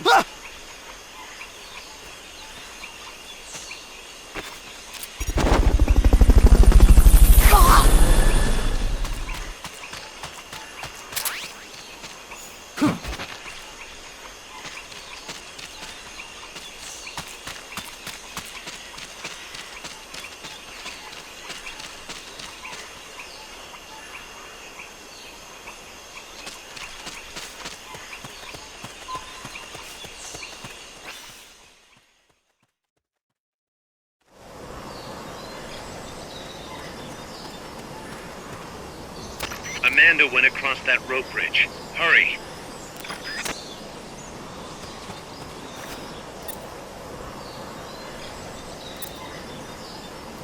Give me a hand.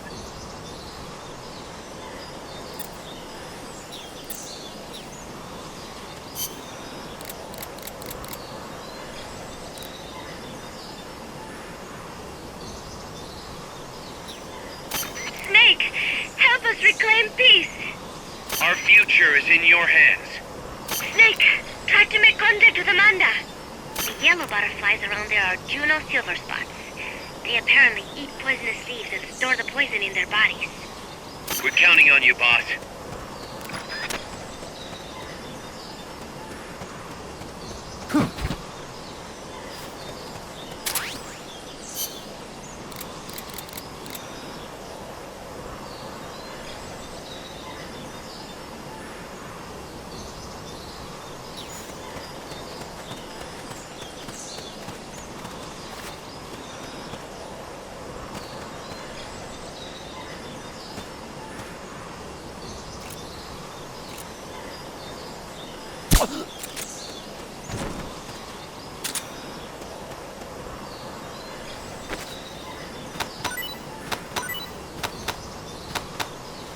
Freeze.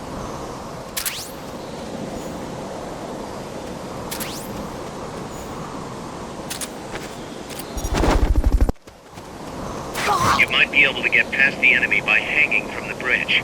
Press the action button near the bridge's handrail to hang. You can't hang down when you're crouching.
Freeze.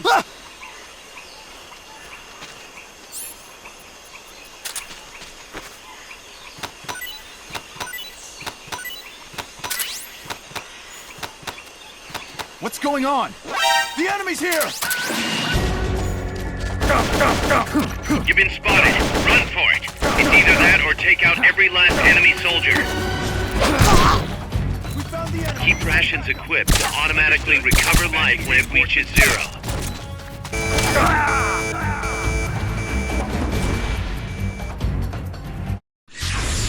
What's wrong, boss? Respond!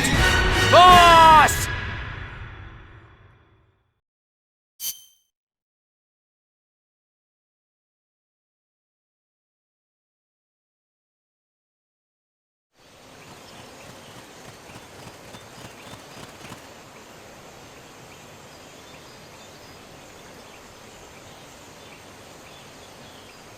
Keep a ration or another recovery item equipped, and you'll use it automatically if your life drops to 0.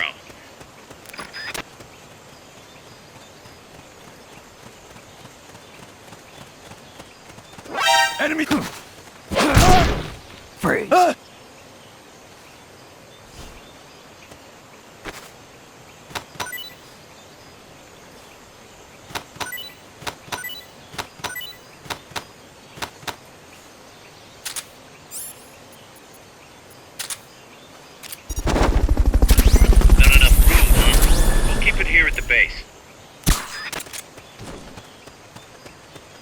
Fulton recovery subject confirmed onboard helicopter.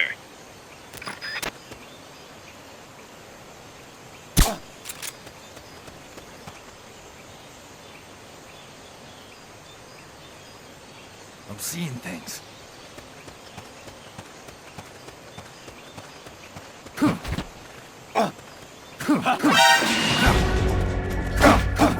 You've been spotted. Run for it. It's either that or take out every last enemy soldier. Enemy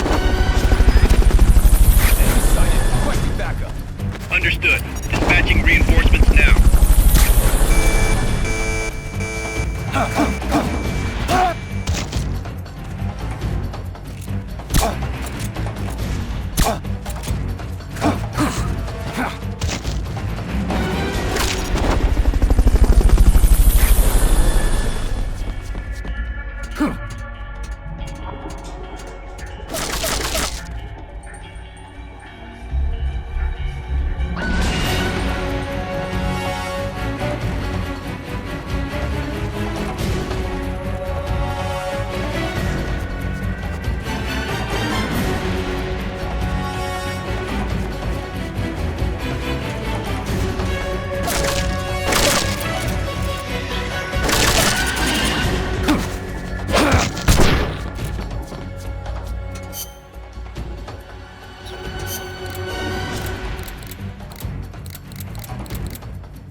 Keep a ration or another recovery item equipped, and you'll use it automatically if your life drops to 0.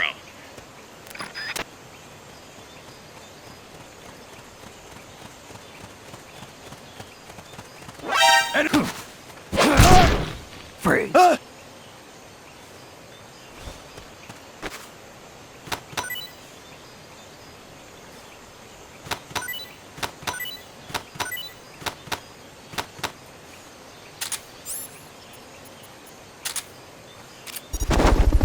Not enough room, huh? We'll keep it here at the base.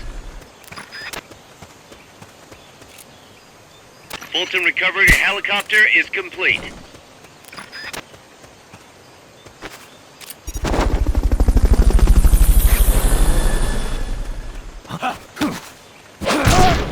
Freeze. Fulton recovery subject confirmed onboard helicopter.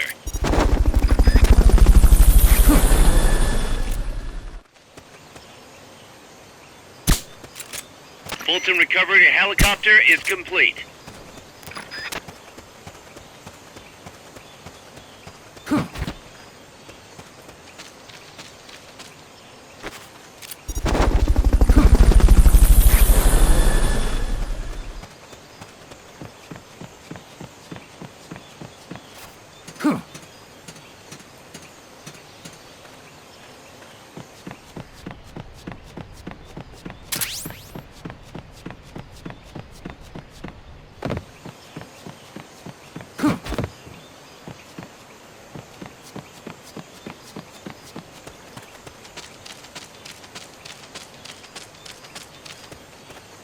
Snake, help us reclaim peace.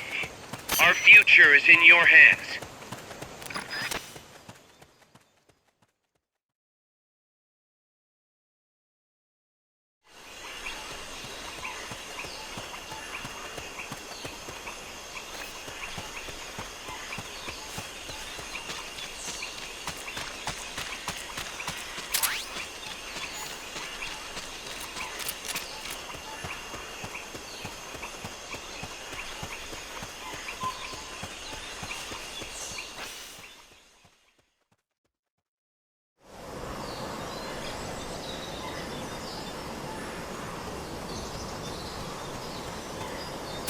Amanda went across that rope bridge. Hurry.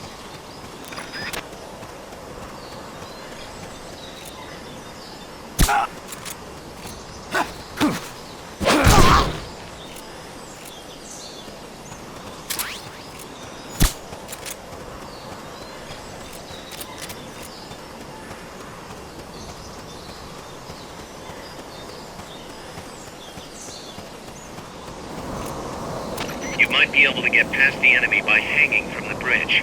Press the action button near the bridge's handrail to hang.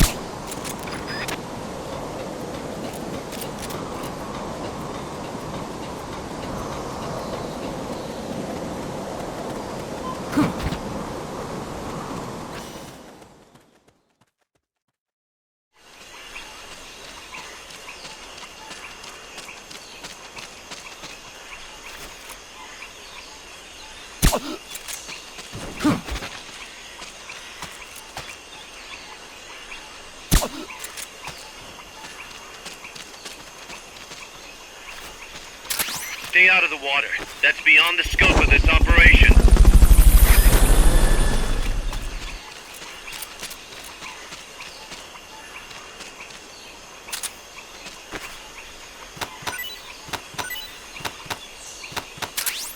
Freeze.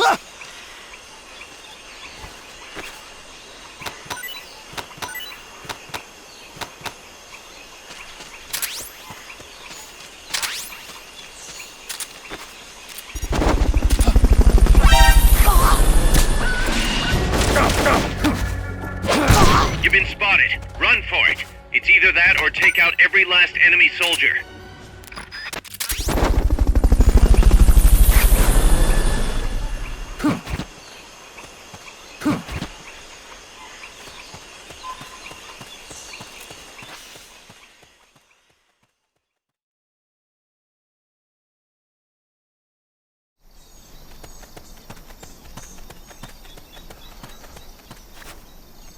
Careful now.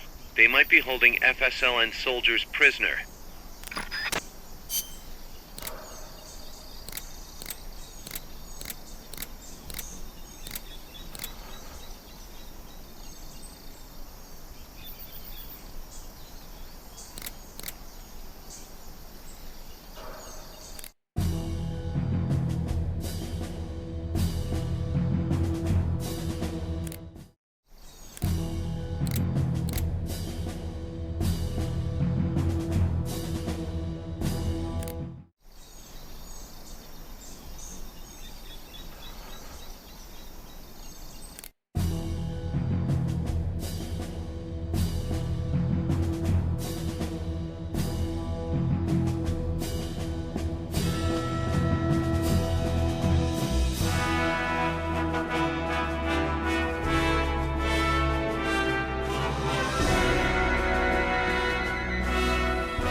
You're doing great, Snake.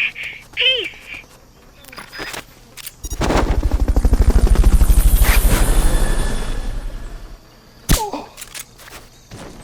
Our future is in your hands. Amanda should be at the supply depot, on the banana plantation.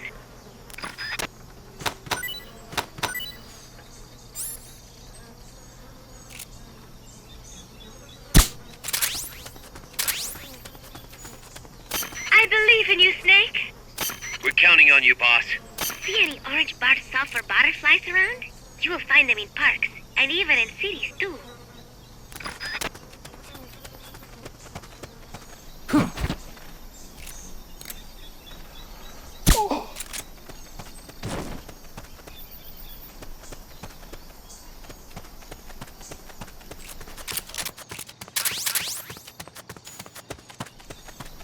What's that?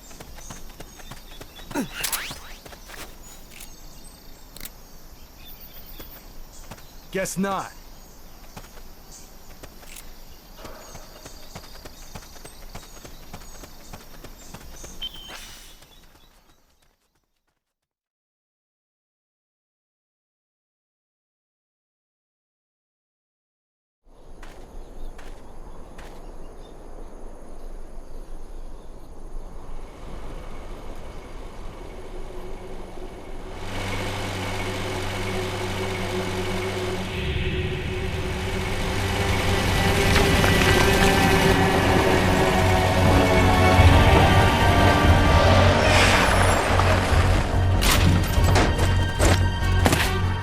Looks like there's no way around him.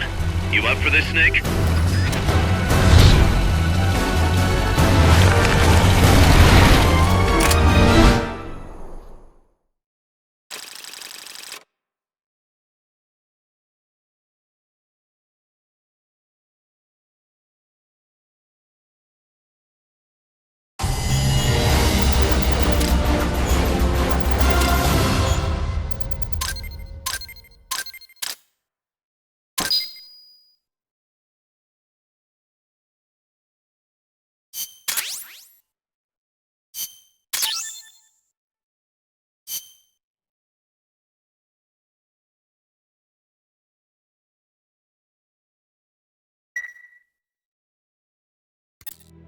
Listen, boss.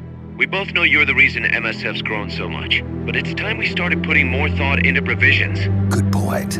A place this big needs a good stockpile on hand. The Japanese say, you can't fight on an empty stomach. Something we learned in World War II. Obviously. Maintaining a steady supply of provisions is one of the basic principles of logistics. So I went ahead and set up a mess hall team. The team members' numbers and abilities will affect the amount of grub to go around. Without enough food, morale will drop. They get hungry enough, and we could start losing people. Anyway, I need you to assign guys to the mess hall team. Copy that.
That's an armored vehicle unit, Snake.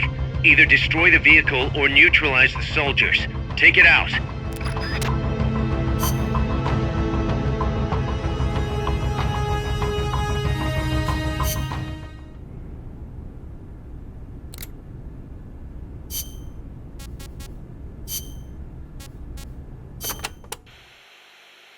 Costa Rica isn't alone. All of Latin America is getting swept up in the superpowers' Cold War. The whole ideological split between East and West. In the end, it's just a greedy scramble for wealth by the ruling classes. The Western bourgeois stand to lose everything if their countries go communist.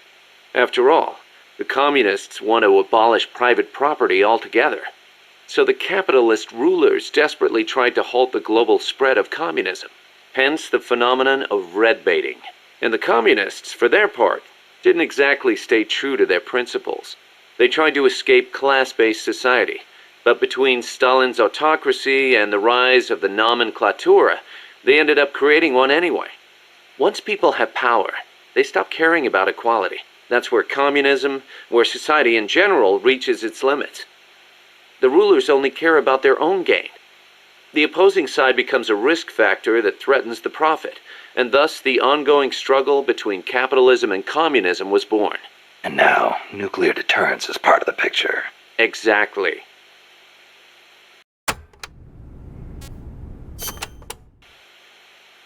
They say nuclear weapons are the reason we haven't seen conflict on a global scale since World War II. The thought that your opponent might launch nukes against you sort of makes it tough to start an armed conflict, especially now that they've got intercontinental ballistic missiles. Nowhere is safe. Of course, all that has caused military expenditures to skyrocket. Well, the only way to ward off a preemptive strike is to flaunt your own nuclear stockpile, and that's caused their numbers to increase exponentially, not just with regards to destructive power, but in terms of targeting technology too. Now they can hit a target halfway across the world with pinpoint accuracy. In a way, the space race was a demonstration of that technological progress. And as a result of all that, we now have mutually assured destruction. It's the ultimate form of deterrence. No one's going to launch their nukes knowing they'll be obliterated in return. I don't know. The chance of somebody hitting the button by mistake is never zero.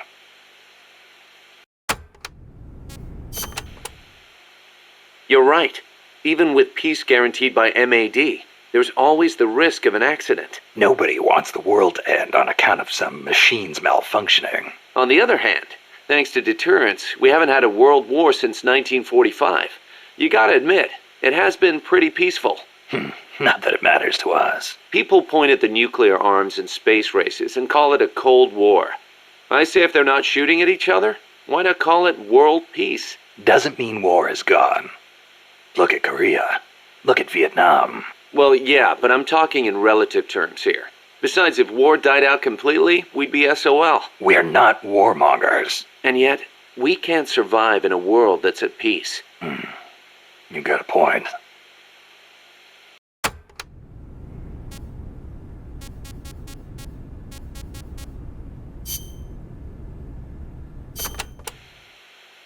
You were saying Japan has a peace constitution too. Yep. Japan renounced war in Article 9 of its constitution, aspiring sincerely to an international peace based on justice and order. The Japanese people forever renounce war as a sovereign right of the nation, and the threat or use of force as a means of settling international disputes.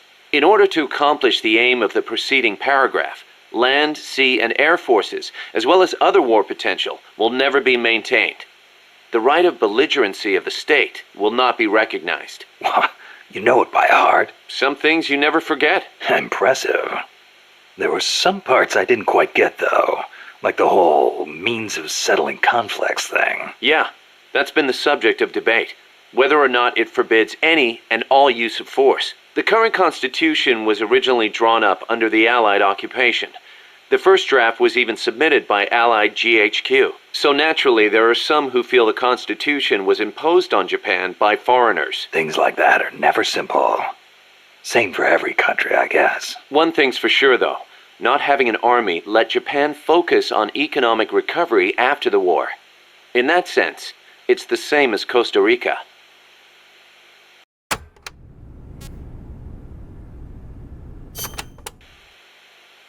Kaz, you were in the Japanese Self-Defense Force, right? I thought that Article 9 you were talking about earlier prevented Japan from having an army. Yeah, and that's another subject of controversy. The Self-Defense Force is an organization for the purpose of defense. Article 9 of the Constitution does not deny Japan's right to self-defense. Therefore, the SDF is constitutional. That's Tokyo's official stance.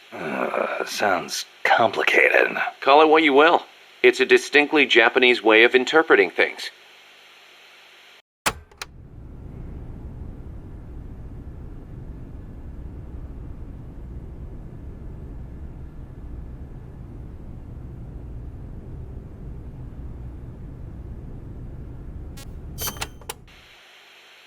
The U.S. has military forces stationed in Japan, right? Right.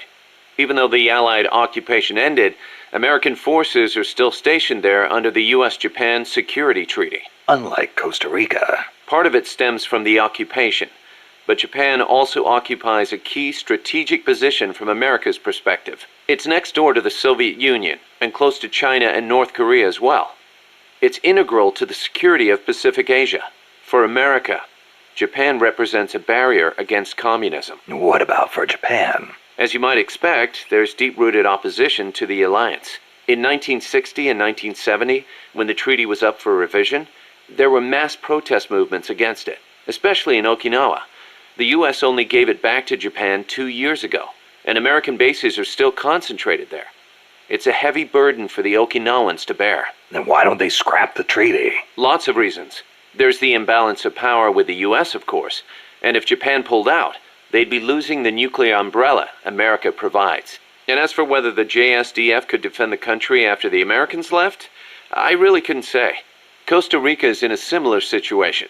They depend on the Inter-American Treaty of Reciprocal Assistance, the so-called Rio Pact. So, the countries with peace constitutions end up having to rely on other countries' armies.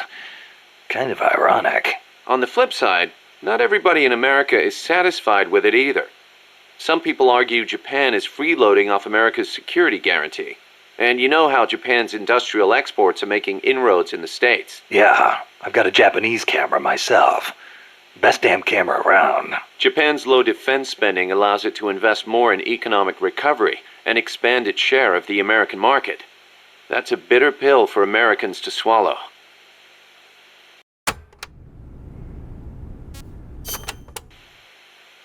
You know that today, Japan is under the American nuclear umbrella. Right. The U.S. vowed to retaliate against any country that launches a nuclear strike against an allied country. That promise deters nuclear attacks against America's allies, hence the term nuclear umbrella. But suppose the Russians nuke Tokyo. Would America really nuke Moscow in return? If they did, the Soviet Union would undoubtedly retaliate. Would Washington really be willing to risk having a bomb dropped on itself in order to avenge Japan? I'm not so sure. Don't tell me you're still worried about Japan. After all these years? It's not that. To be honest, I'm not convinced either. But Moscow faces the same dilemma. Maybe Washington wouldn't retaliate on Japan's behalf. Then again, maybe it would. So you're saying Moscow wouldn't want to risk being attacked either? The whole concept of nuclear deterrence is entirely hypothetical to begin with. When you get down to it, it's all smoke and mirrors.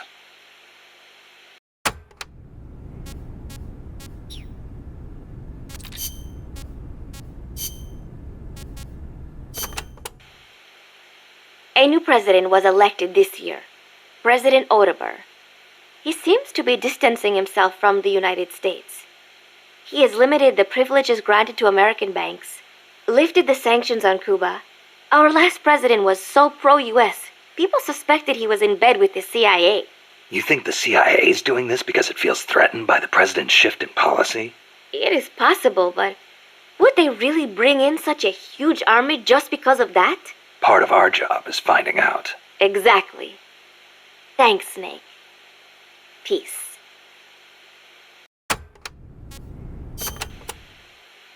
So, are you a student at the University for Peace, Paz? No, I am still in high school.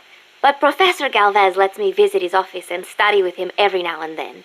International law, security, conflict resolution, human rights. We study all these subjects and then use them to build the foundations of peace. Yeah, I get it. I just never heard the UN had a University for Peace before. Oh, that. Well, to be precise, it is still being set up. They have started conducting research, but the UN has not passed the necessary resolution yet. Professor Galvez couldn't wait that long. Oh, right. Costa Rica abolished its army and has also hosted the Central American Court of Justice. It is the perfect place to build a university like ours. Don't you think?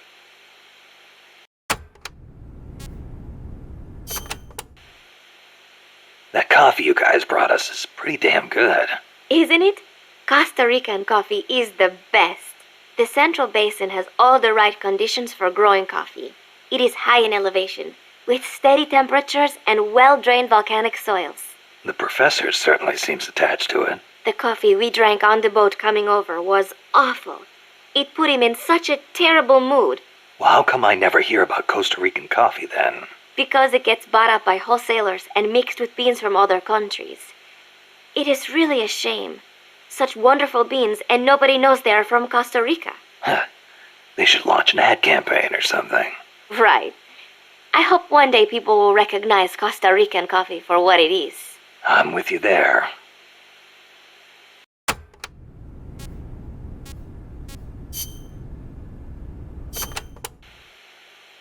Paz, you said Costa Rica has no army, right? Correct. Article 12 of the Constitution declared that the Army as a permanent institution is abolished. It does permit us to organize armed forces for national defense based on inter-American treaties. Only temporarily, then. In effect, yes. But in the years since the Constitution took effect, Costa Rica has not once raised an army.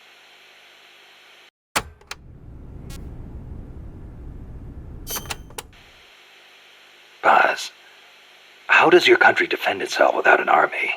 Especially in a rough neighborhood like Central America. With the right kind of diplomacy. If we live up to our ideals and earn the respect of other countries, the international community will support us. The 2 times Nicaragua actually did invade, the conflict was resolved diplomatically under OAS auspices.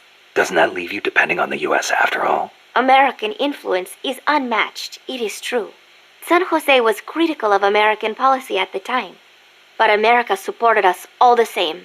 It was because we practiced peaceful diplomacy. That is what I like to think. That's one way to approach it, sure. But there are countries out there who will use force no matter how bad it looks. Maybe so. I know my way of thinking probably looks naive to you, but it is not like we expect peace without working for it. Diplomacy is a battle in itself. and we have to make the effort to seek out causes of misfortune and nip them in the bud. It was that kind of thinking that got me trapped in their base. I'm not blaming you. You haven't done anything wrong.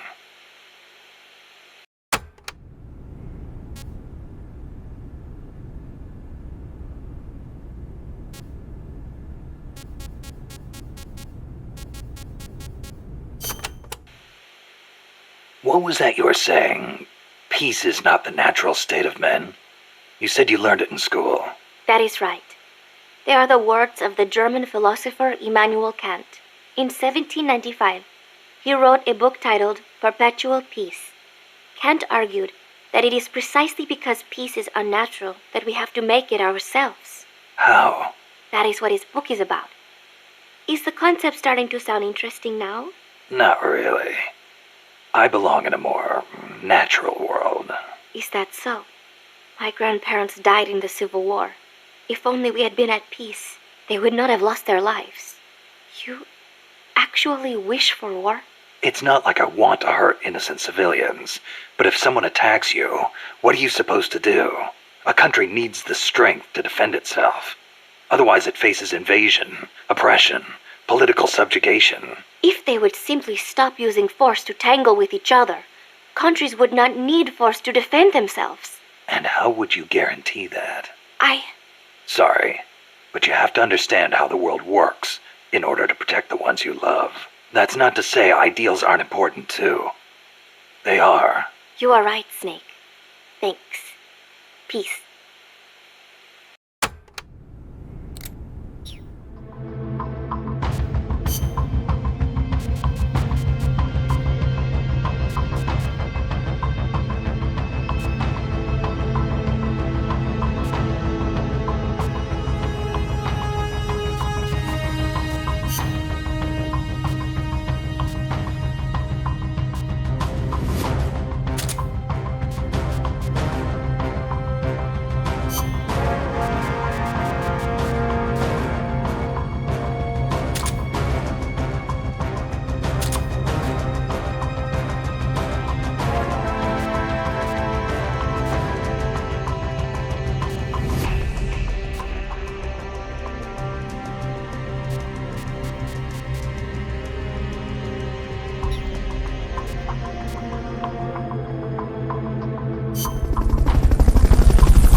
You've got to neutralize that armored vehicle somehow.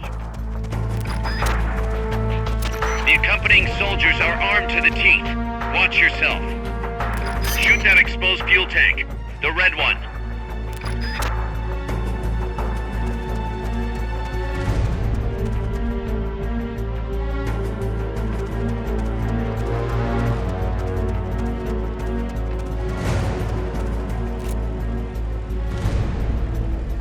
What is it?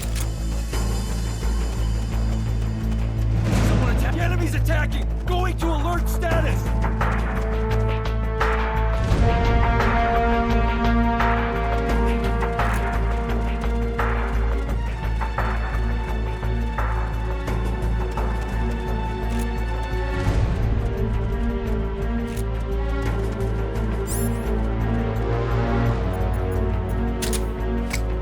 Who's that?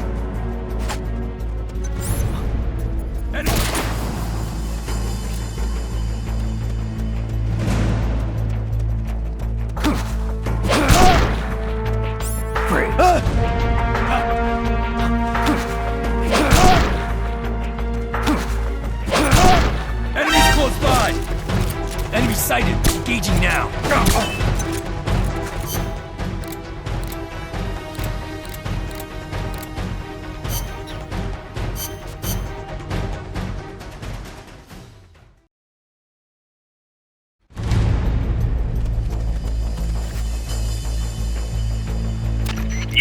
neutralize the enemy troops.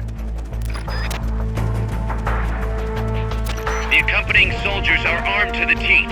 Watch yourself. Aim for the red fuel tank. That should stop it. Strike before they spot you. You've got to neutralize that armored vehicle somehow. Neutralize the enemy troops.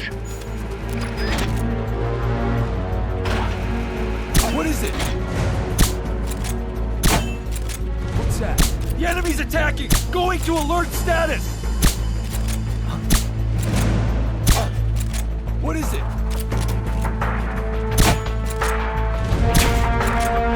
What is it?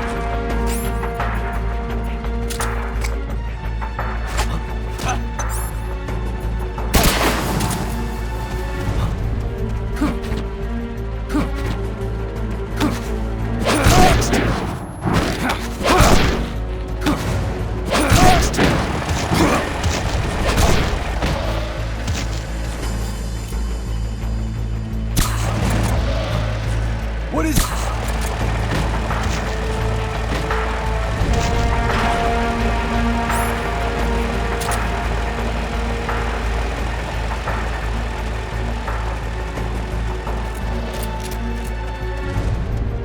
Backup! Prepare for immediate deployment!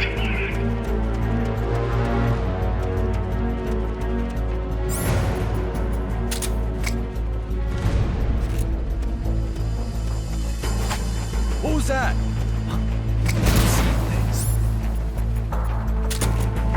What is it?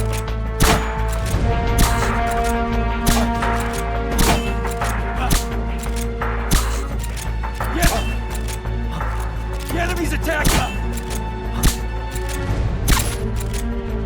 Enemy's close by!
while you've got a chance.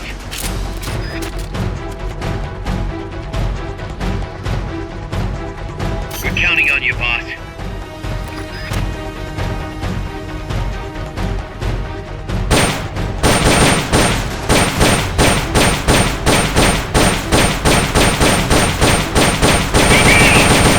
Damn it! Looks like they've got a backup fuel tank.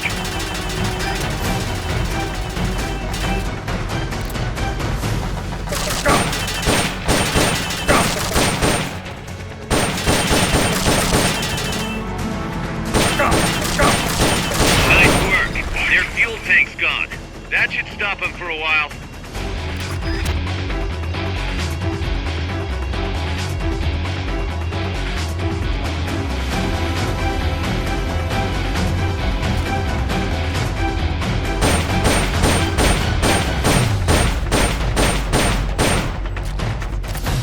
Go get 'em!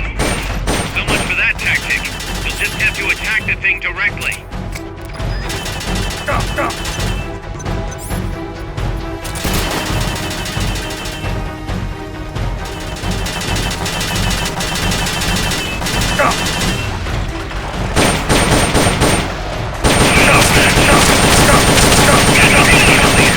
Can you take him down?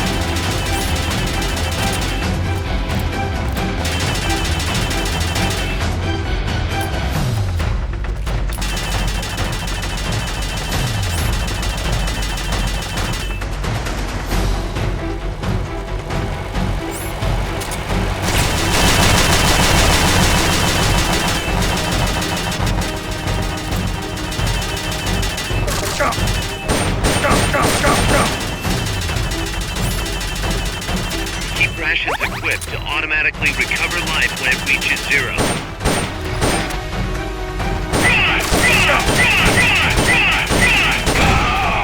The leader's down. It's over.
¡Shoot al chico Libri!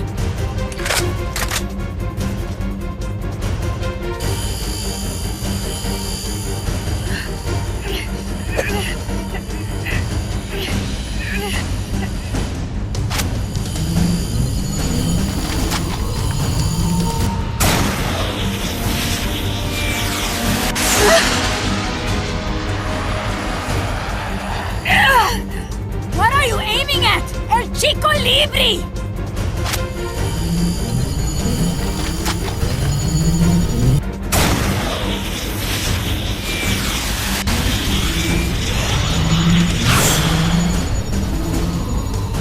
I will take my own life before I sell out my copas under torture.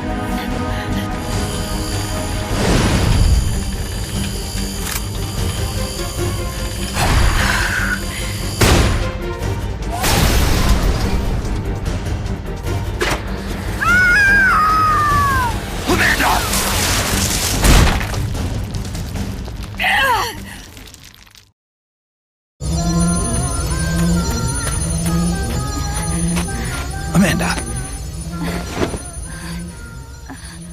Chico. What? What is it? Can you roll me one? Tobacco. Oh, yeah. Chico.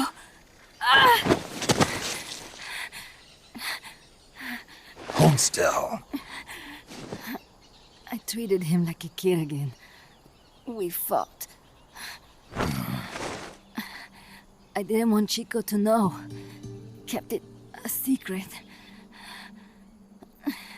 Somoza's Guardia chased us out of Nicaragua. Across the Rio San Juan. And we ended up here. The only reason we've been able to keep on fighting. Amanda. The factory. You saw it? The banana factory. A front. It's a drug refining plant. The KGB set it up for us to run. We used the income to buy food and weapons. Mi viejo never said a word, but we all knew. Everyone except Chico. Everything we have, our weapons, our compass. He brought it all together. We were going to rebuild our country. Rebuild Nika with our own hands. Even if we had to dirty our hands to do it. But it's all over. We lost our cacique. Papa! I could never replace him. Now they've taken the plant from us too. There's no place left to regroup. No way to fight la revolución. Here, I rolled you one.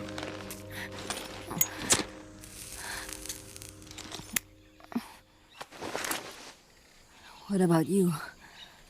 You're going after that cargo? Yeah. Must be important, Looks that way. It looks like it could be nukes. What? Nukes? Madre de Dios. No time to waste. We must get to Irasu. The transport route leads there. It must be where they're holding Chico and my compass, too. Whenever Chico and I argue, he goes off to be by himself. That's why he knows more than anybody about their bases. Chico. You're pretty worried about your baby brother. This is why I'm not fit to be a leader.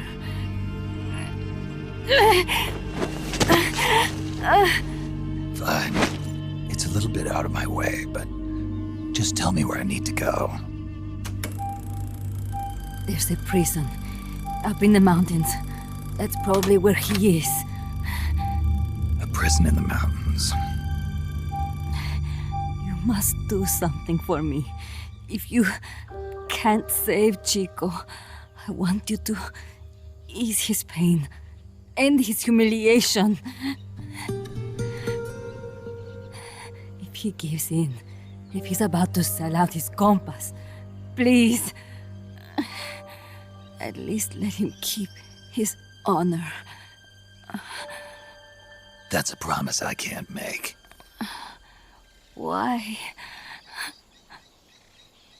Amanda, we gave up our homes, but we're still alive. We're still fighting. And there's always another reason to keep on living.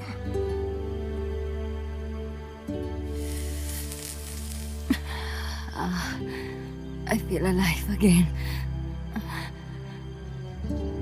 Amanda, join my unit until you've healed up. Your unit? Yeah. Who are you? Why are you here? I'm Snake. Serviente. Snake.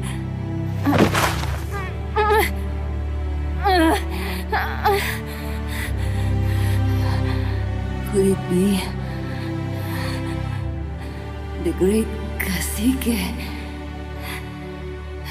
has come to lead us?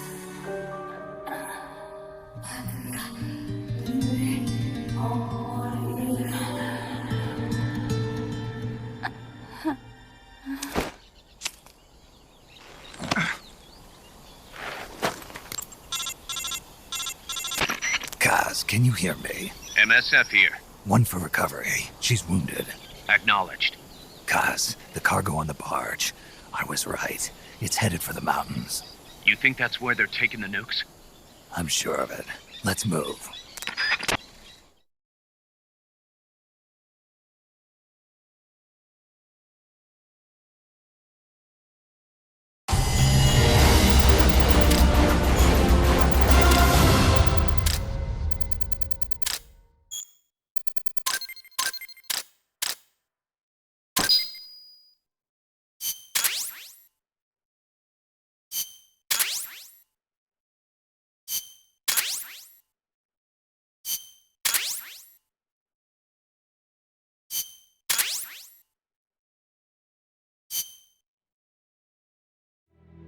Snake, Amanda's reached the plant.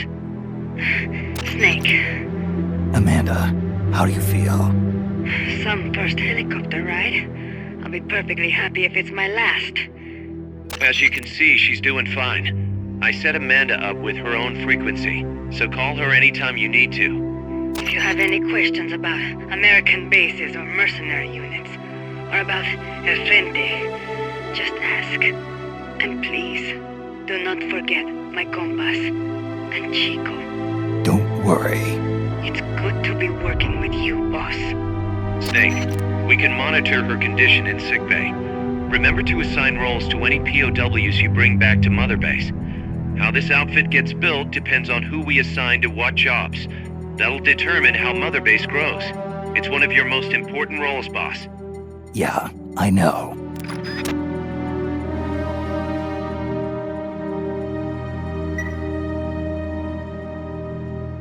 Boss, one more thing. Now what? It's about sickbay.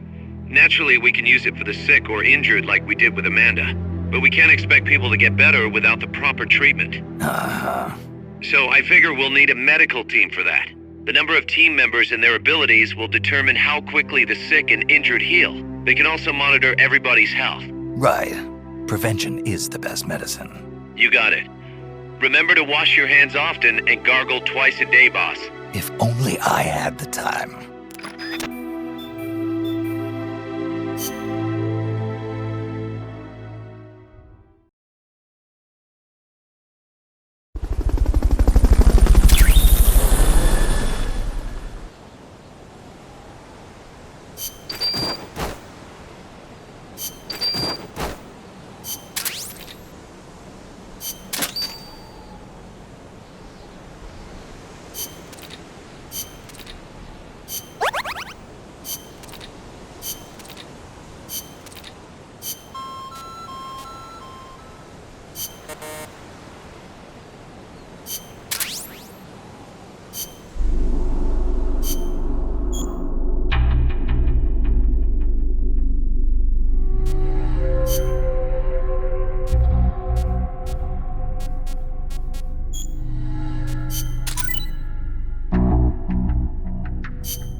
That's an armored vehicle.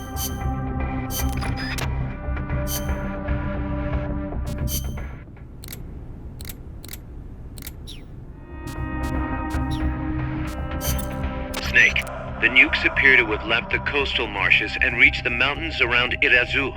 But without a guide, it's gonna be tough tracking those things in the mountains. So we need you to infiltrate one of their bases, a prison facility. I hope nothing's happened to Amanda's brother. I hear ya. There may be other Sandinistas held there too. To bring them back safely to MSF, use the Fulton recovery system. As I'm sure you know from experience, it's completely harmless. After all, you won't have time to sit there and convince every single one of them to join. One other thing, Snake. Amanda. Those CIA bastards confiscated some of the houses in the village. Chico's got to be inside one of them. Houses, huh? How do I tell which ones? When they took over the houses, they installed new front doors for security purposes. The new doors are blue, with peepholes, so you can see what's inside. Blue doors. Got it. You're getting close to the end of the transport route. Good luck, Snake.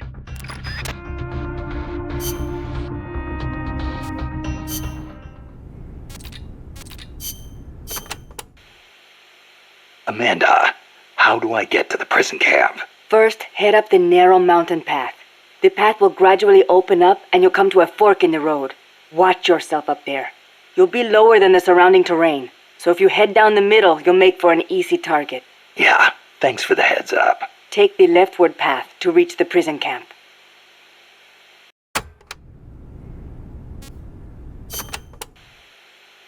What can you tell me about the prison camp? Well, it used to be a village until they took control of it. It's a maze of paths, so watch out for soldiers on patrol. I'll be sure not to stop and say hi. Use the paths carefully, and you should be able to stay out of view. Where are they holding Chico? One of the houses, most likely. You can peek through the doors. Just press the action button when the icon appears. You could also listen to any sounds inside for clues. Good idea. Guards will still be on the move while you're looking inside. Make sure you don't get caught. And Snake. I know. I'll bring him back. Thank you. I know I can count on you.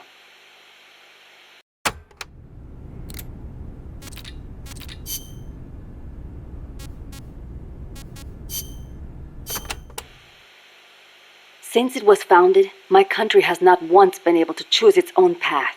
First Spain, then America. Over 100 years of this. I know. In the 19th century, an American mercenary named William Walker seized power in Nicaragua.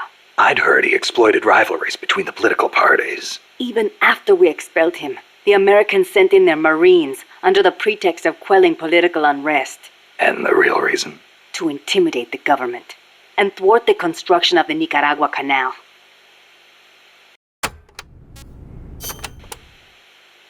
I thought the U.S. already has the rights to build a canal in Nicaragua. They never intended to build a canal there. They'd already started digging in Panama. A canal in Nicaragua would break up the Panama Canal's monopoly. Reason enough for America to stick its nose into our affairs. They snagged the rights so nobody else could build there. It was General Sandino who finally stood up to los Yankees.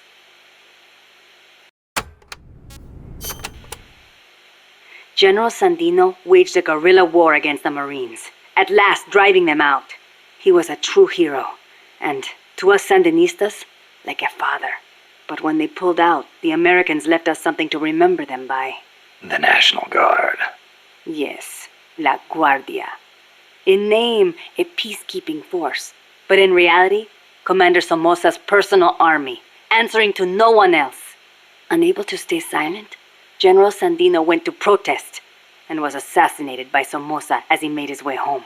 It was then that Somoza and Los Sapos began to eat our country alive from the inside.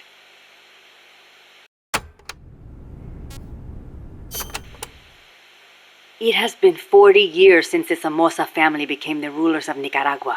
With La Guardia at their command, no one can challenge them. You came here on the run from the National Guard, right? See, they took everything. Our land, our homes, our jobs. Now belong to Somoza. See, the law too. He's even got the judges in his pocket. You defy him, you face death.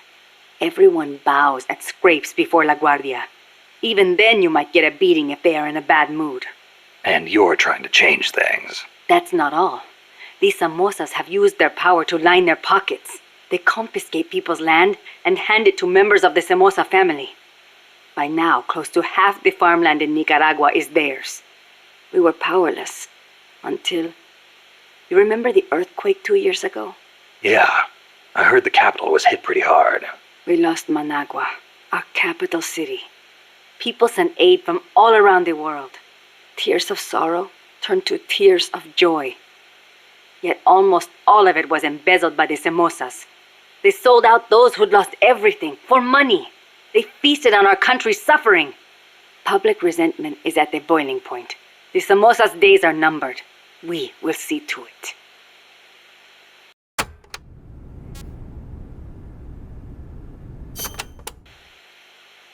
The first Somoza was originally no more than the commander of La Guardia.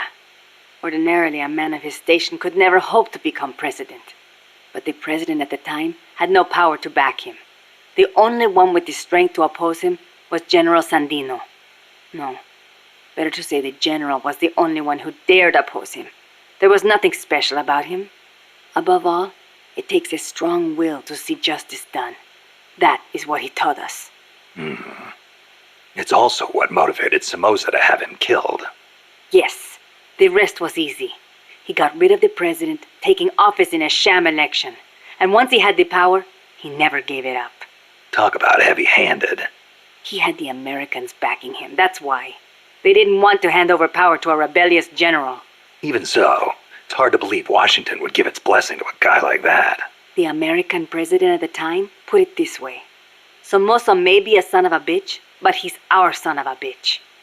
In other words, better a dog or los sapos than an anti-US regime.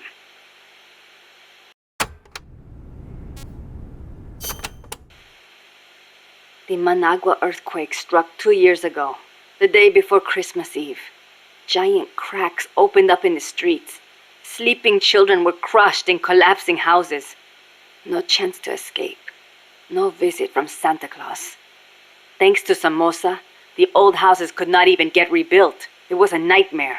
I heard the epicenter was right in the middle of the city. Even today, it's too dangerous to build on top of the fault line. The city center is still in ruins. And to make things worse, Somoza stole the recovery money. We must not fail. We owe it to those who lost their lives. We will defeat Somoza.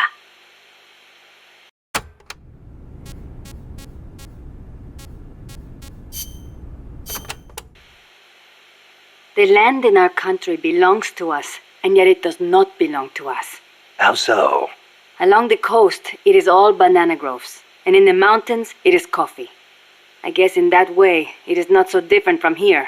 Plantations. Almost all the bananas and coffee are sold as exports. The landlords keep the money for themselves, leaving precious little to the farmers.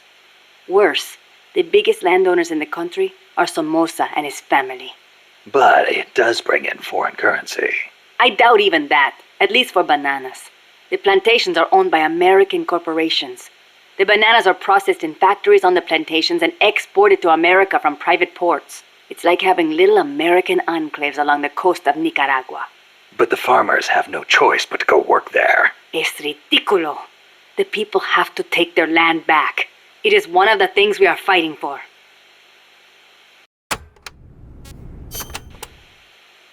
Tell me, when exactly did you realize your dad was working with the KGB?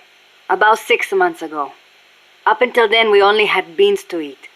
And then suddenly we started to get eggs and flour. Our bullet shortage simply disappeared. How'd he get the cocaine? Ask the KGB. All we did here was process it. Coca plants grow here too. But to my knowledge, almost all of the stuff we used came from Colombia and Bolivia. It's processed in a factory and then shipped to ports on the Caribbean Sea. Where does it go after that? I never thought about it. I mean, I did not want to think about it. The biggest cocaine consumer in the world is the United States. I'm guessing they smuggle it in on vessels disguised as fishing boats.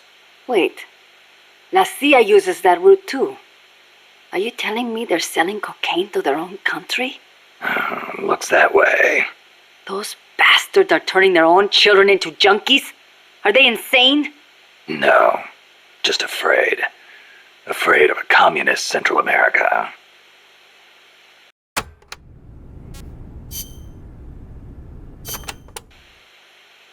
Amanda, when did you join up with the Sandinistas? About a year ago, when I went into the mountains with mi viejo and his group. I thought your dad was with the FSLN from the start. No, he fought alongside General Sandino, but after that, he retired for a while. He found a job, got a wife and a house, and raised us kids. Then one day, some Sandinista students came by. And he felt the old fire in his belly. Something like that. All he did was help them escape from La Guardia, though. But then La Guardia showed up. They broke into our house and began pushing him around, shouting questions. I'm guessing he kept his mouth shut. No matter how hard they hit him. Our house was trashed. After that, he was on their list. They harassed him day and night. It was only then that he gave himself over to the Sandinistas. He kept it hidden from us at first, so we would not get hurt. He sounds like a good father. He was. But my mother got fed up with it. She left us. I don't blame her. Why didn't you go with her? It was a hard decision for sure. But like my father, I could not let Somoza get away with his crimes. But most of all, Chico. He is too much like his papa. One way or the other, he was going to stay. And I could not leave him behind. Soon enough, La Guardia drove us out, and we found ourselves in the mountains. It just kind of happened. Well, for an accidental revolutionary, you sure put up a hell of a fight. The mountains make men into warriors. The training is harsh, but it brings us that much closer to being hombres nuevos. Chico couldn't ask for a better sister. I can see why they picked you to be Commandante.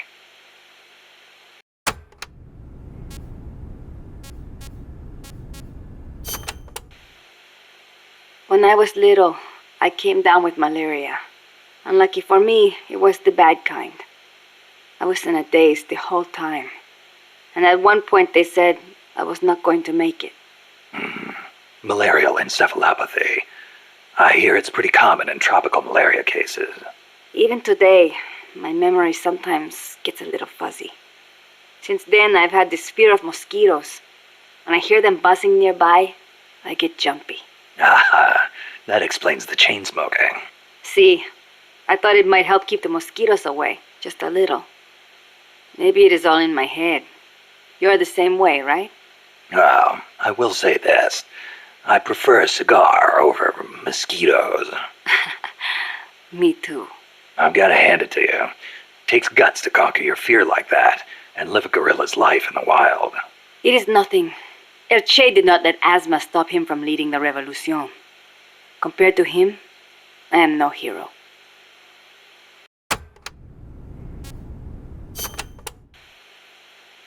I'm sorry to hear about your dad. Thank you for saying that. Mi viejo was the leader of the Frente. He was the last of the generation that knew General Sandino. He saw the general's exploits firsthand as a boy. He would tell us stories about it all the time and about how the general was assassinated. Did you know he was getting money from the KGB? I had some idea, but I did not have the courage to confront him about it. I know it was a painful decision for him to make. I can imagine. Yes, my father was a good man. I loved him as a daughter, and his soldiers believed in him. Thanks to him, La Frente held together even in the worst of times. I don't know if I can ever fill his shoes.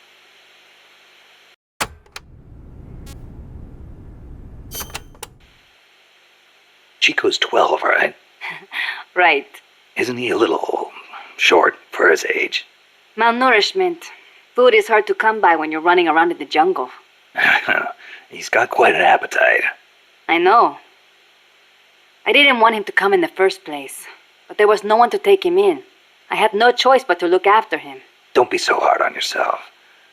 Sometimes it's better for a kid to be with his family than far away in a safe place. Thank you. Promise me this, though. When your fight is over, Make sure he gets a proper education. Give him a chance to be something other than a gorilla. It's not too late to teach him something other than fighting. Okay, I promise. You know what book Chico really likes? The World Encyclopedia of Mysterious Creatures. The Loch Ness Monster, the Yeti. UMAs. Yeah, I know. He's still so much like a boy. I worry about him. He'll be fine. I know plenty of grown men who still go crazy over UMAs. Are you serious?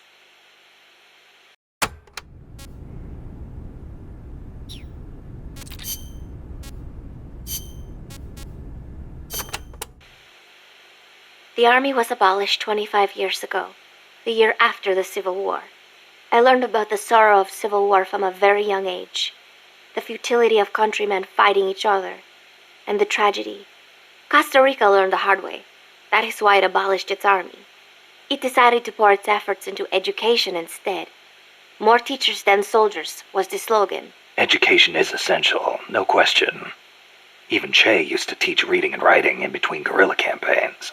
Costa Rica was poor at the time. We did not have many resources. I suppose we had to pick one or the other. The military or the schools.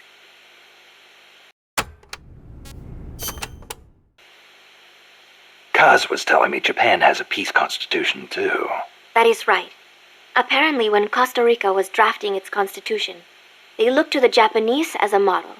Only, Japan's constitution renounces war itself.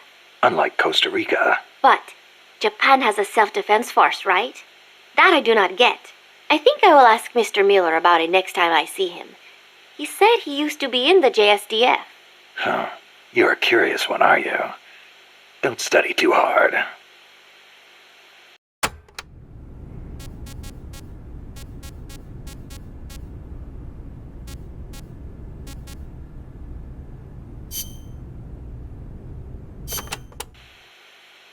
Costa Rica's forests are more diverse than you might expect.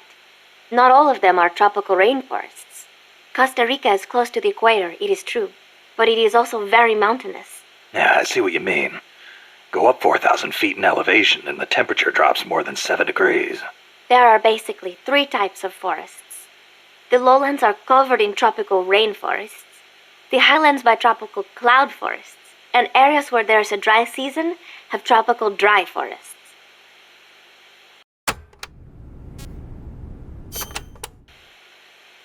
The lowlands along the Caribbean coast are mostly covered by hot, humid tropical rainforests, what most people envision when they think of jungle.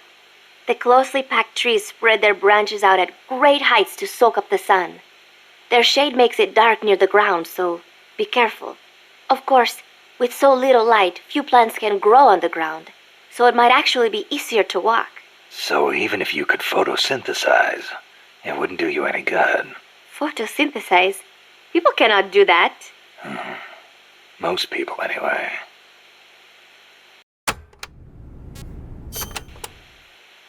Costa Rica is said to have about 87,000 species of living things.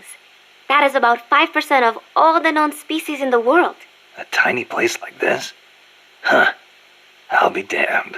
I want to protect that biological diversity. When diversity is lost, the environment weakens. Just look at the plantations. I think I know what you mean. It's like trying to assemble a unit from similar guys. It usually doesn't work out. Throw a few square pegs in there and everything falls into place. There are so many species here that a lot of them have not even been classified yet. I am hoping I can help do that someday. Kind of like a parataxonomist. Say that again? Parataxonomist. Someone who helps a taxonomist. Oh. Huh. I thought you were going to say it had something to do with parachutes. You're weird.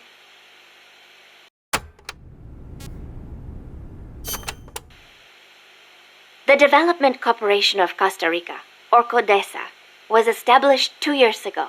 Since President Oduber was elected this year, the state has been putting a lot more effort into development. The corporate state, so to speak. Growth is good and all, but there is one thing that bugs me. What's that? I cannot help but wonder whether CODESA is not just a front for the CIA. You mean what the professor was saying about the CIA mercenaries posing as security guards? They were using Codessa as camouflage? I am worried that development is going to destroy the forests. But I do not suppose it has anything to do with this.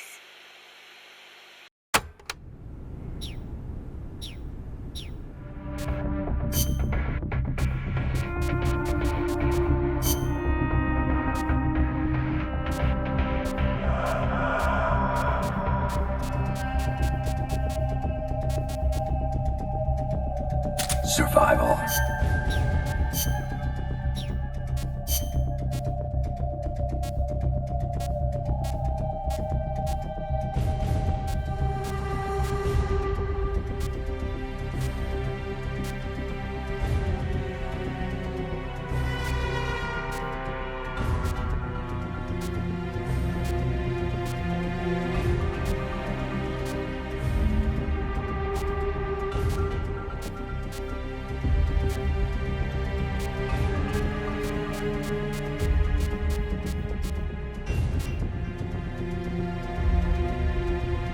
Survival.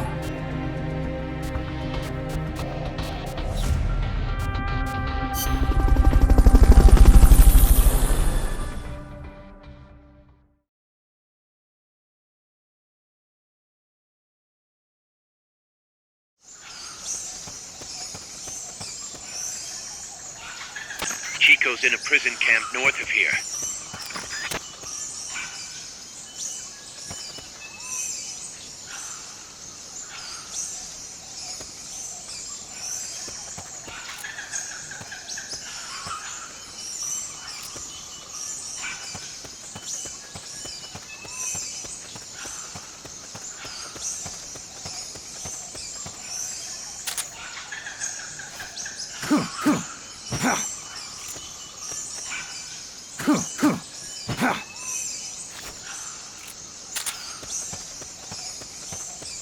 Not enough room, huh? We'll keep it here at the base.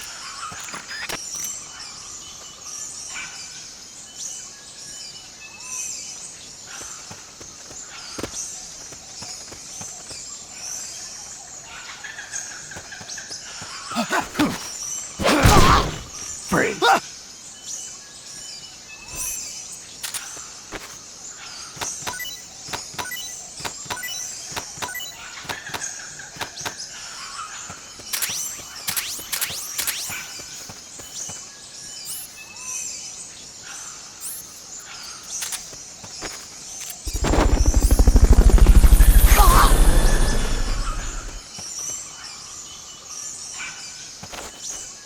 Fulton recovery helicopter is complete.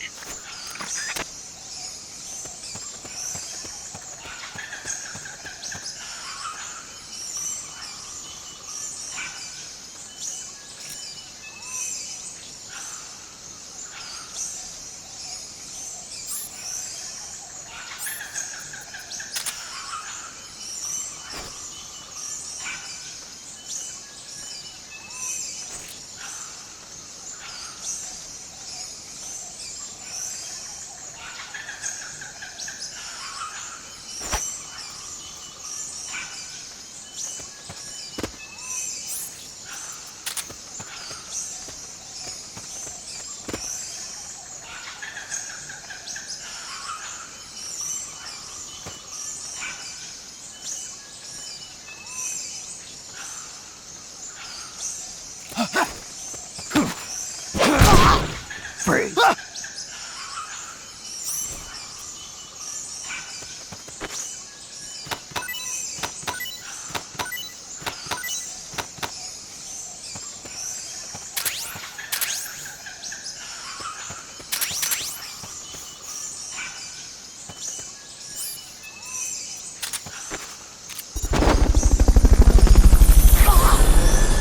That basin will leave you completely exposed. If I were the enemy, I'd position snipers there. Better be careful.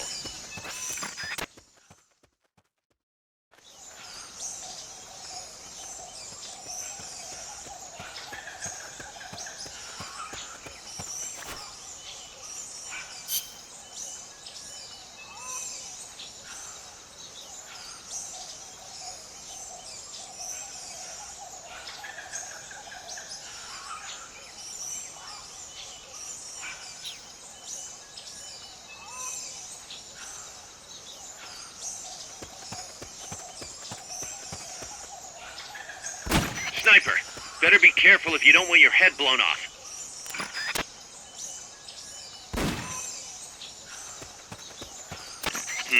That's too tall to climb. If only you had some equipment.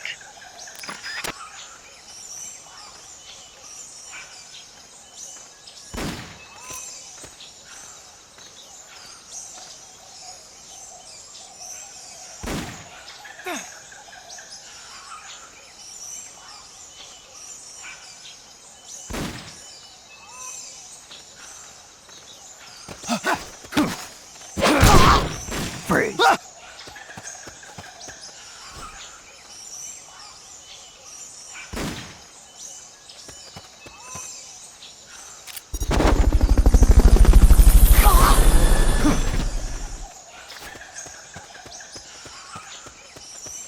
Fulton recovery subject confirmed onboard helicopter. Somebody there? Nothing there. Here he is!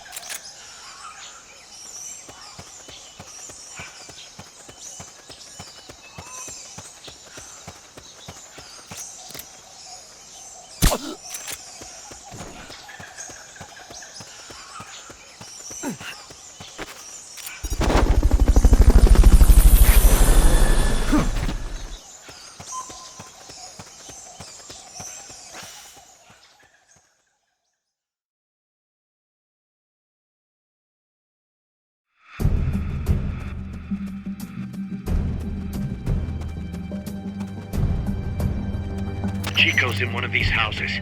You've got to find him, Snake.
What was that?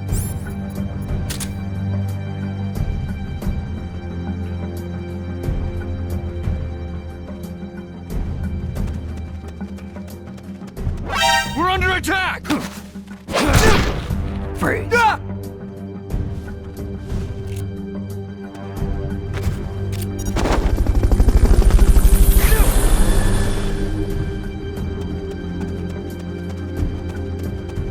To check inside a house, press the action button in front of the door.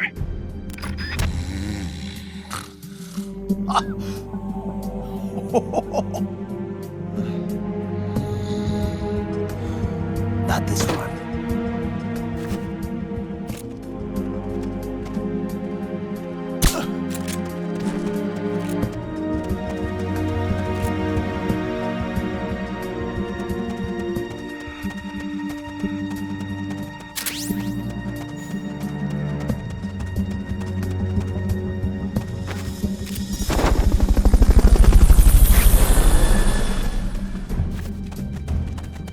Supposedly, the houses being used to hold prisoners have been fitted with blue doors.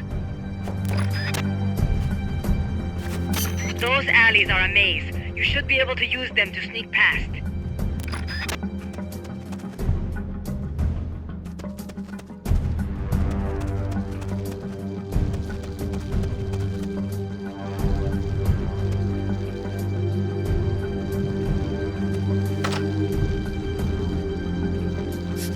Mama!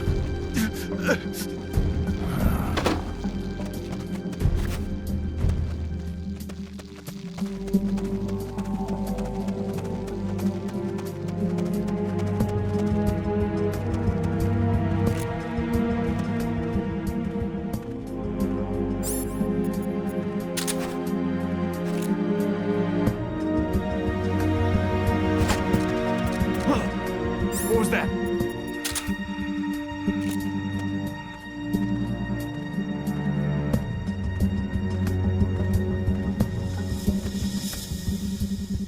I know I saw something.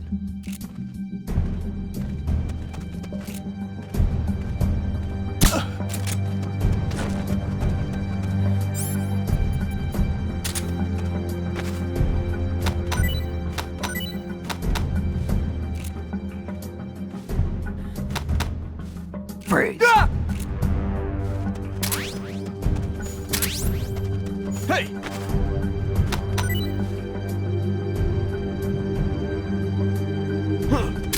Somebody there?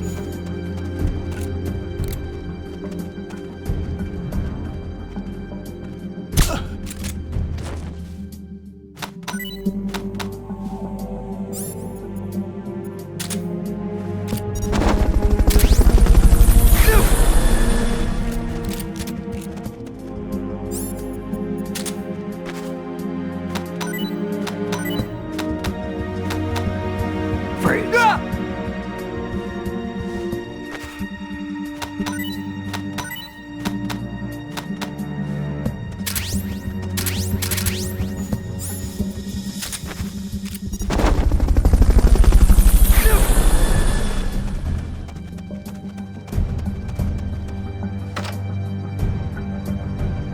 Chico, is that you?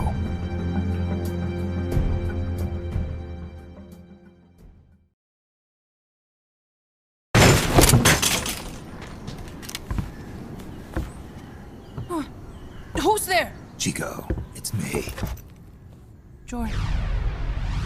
You're that photographer. That's right. A war photographer. Huh? I thought you were here for the birds. Yeah, the birds of the battlefield. Whoa. Is that chess? Can I see it? Wow, the same kind of chair used. You can't keep it, kid.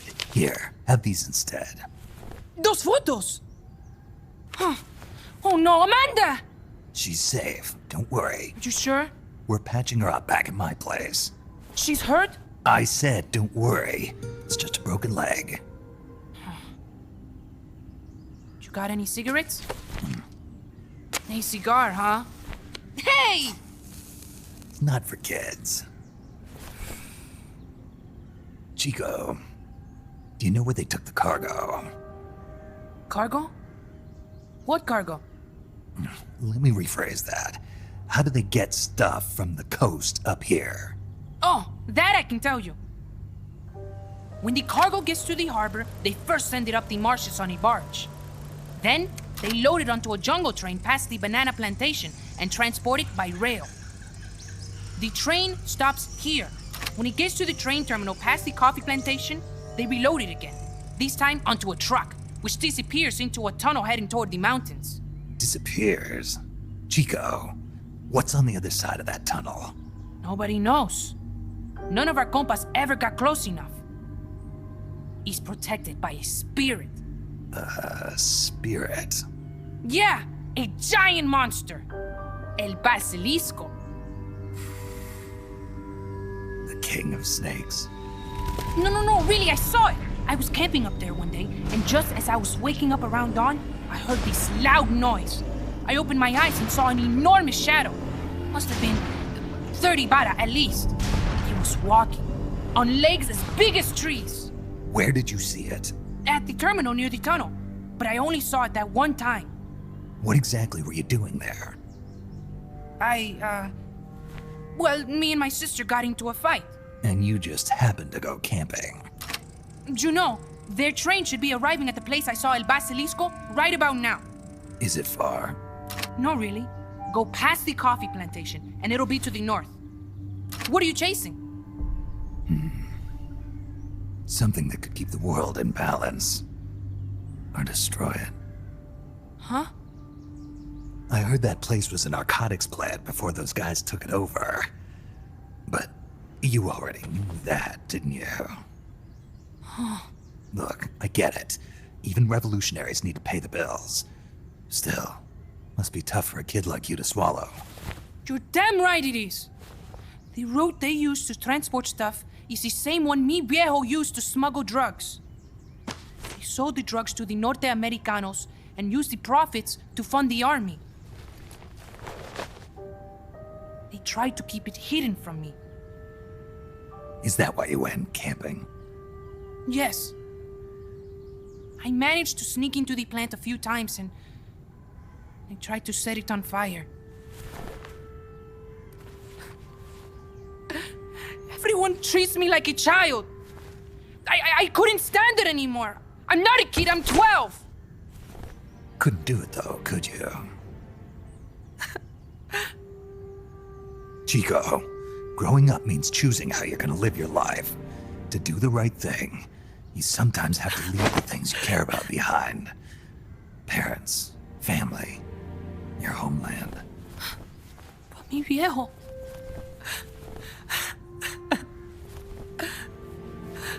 Papa. Chico, look at the photos. Mi viejo. He's gone, but there's one thing you don't ever leave behind. Your memories. Keep them safe. You want to get out of here, Chico? I do, but... Come back with me. Your sister's waiting for you. I can't go back. I can't face everybody. You told them where your compas are. I see. Nothing to be ashamed of. Pain gets the better of us all.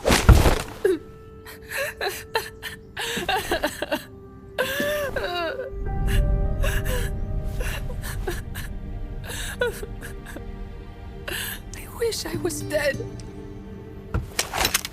Okay then. I'll put you out of your misery. What? Any last words? Shoot. You are only going to kill a man.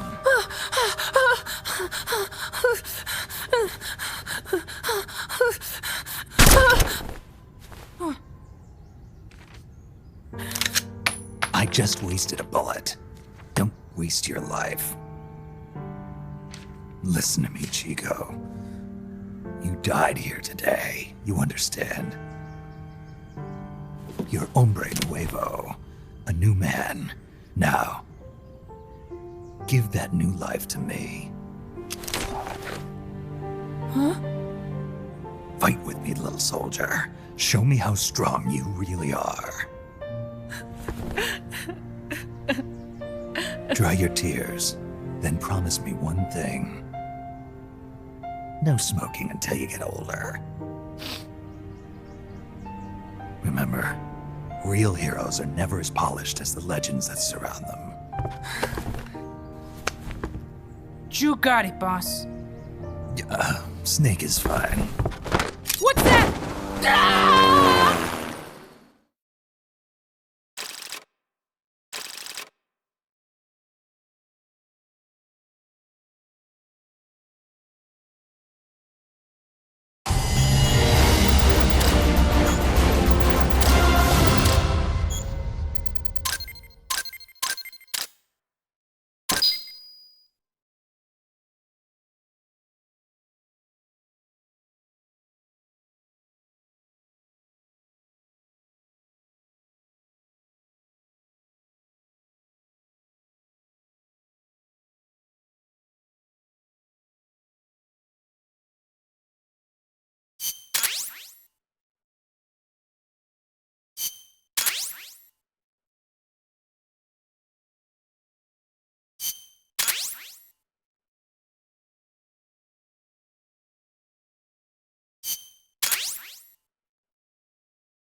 Snake, Chico made it over. Snake! Chico, you made it. Made it. Don't give me that. You say you're gonna give me a new life, and then you nearly kill me. I take it you didn't enjoy the trip. What's the big idea? Dragging me off in a balloon. I might as well have taken a Calibri. At least you got a nice view. Or are you afraid of heights? Whatever. I just wish you would explain it to me first. Would you have agreed to go if I did? Thank you for saving us, Snake. Amanda, a word of advice. What? Stop treating him like a child. Yes. Yes, I know. You're right.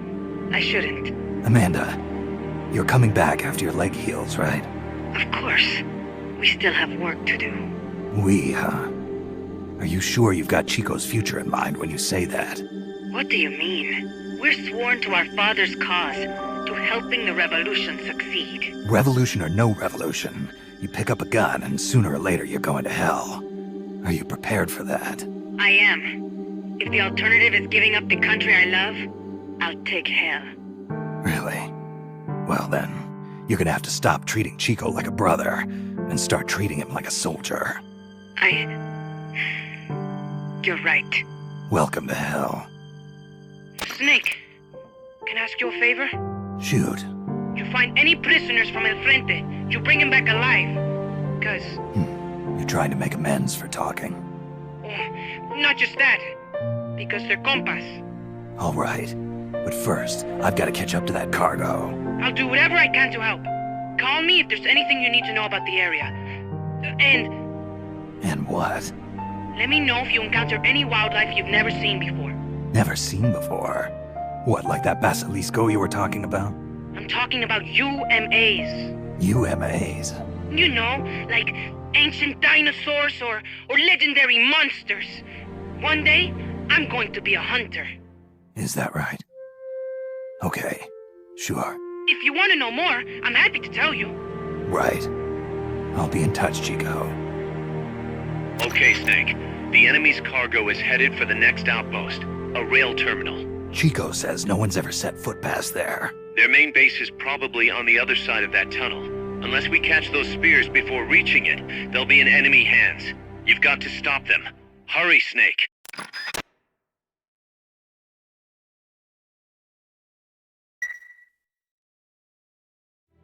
Snake, weapons and items development is going nowhere fast. Send us some more soldiers with the Fulton. Boss, I had an idea. Listen to this. Let me guess. You want to start running ads in the local gossip rags. Please, what do you take me for? I thought that with all the new guys we've got, we should get an intel team going. We'd send agents around the country to scout out different locations. That way we're better prepared, no matter where we end up. That's actually not a bad idea. They could probably develop recon equipment for us too. We could also have them transport goods and direct the mother base support strikes. You can send an item to a co-op teammate from the delivery menu.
Snake.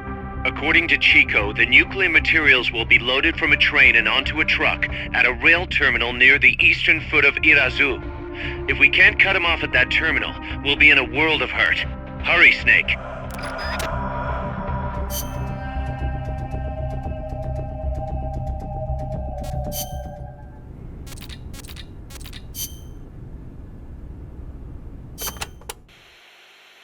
Costa Rica has several active volcanoes, Irazu being one of them. That's where Camino de Lava comes from, huh? The tropical dry forests around here are quite different from our rainforests. They lose their leaves in the dry season. Tropical forests are not all thick jungles. A few of them even have cacti. Some of Costa Rica's greatest assets are its diverse forests and natural landscapes.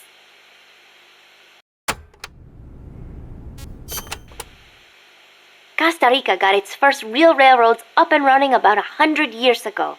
Their primary purpose was to move coffee harvested in the Central Basin to the Caribbean coast. They built railroads here 100 years ago? That's impressive.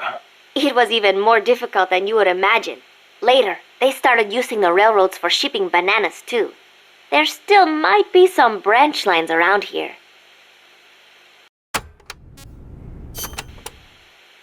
Aldea de los Despiertos means Village of the Awake. Weird name. The area is littered with coffee fields, and there is a factory nearby. The villagers are fans of coffee, so... Nah, they don't get much sleep, huh? They've got a sense of humor, all right. I cannot believe they would take over a place like this and use it as a prison. It is unforgivable, for both the CIA and the thugs they employ. All the villagers wanted was to live in peace. What gives the CIA the right to crush them like that? They don't care about anyone's rights but their own. It's just the way some people are. You really think so? Don't worry. It just gives me the right to teach them a lesson.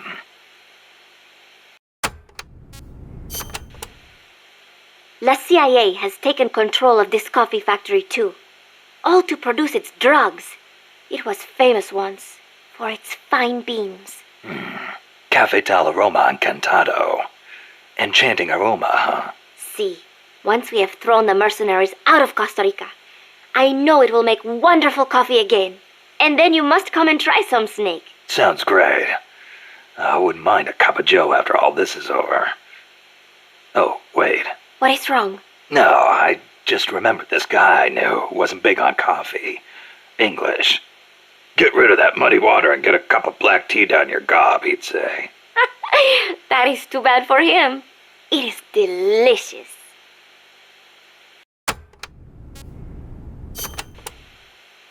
As I said before, building railroads in Costa Rica was a dangerous job.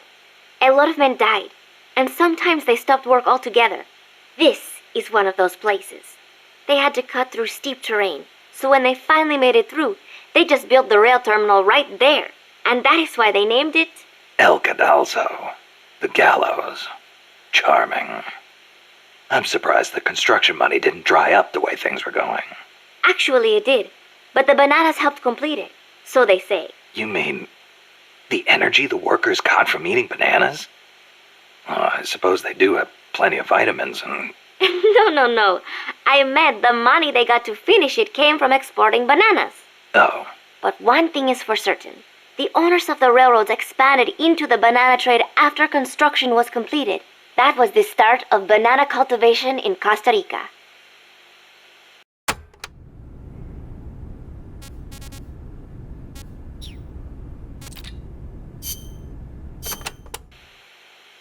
Amanda.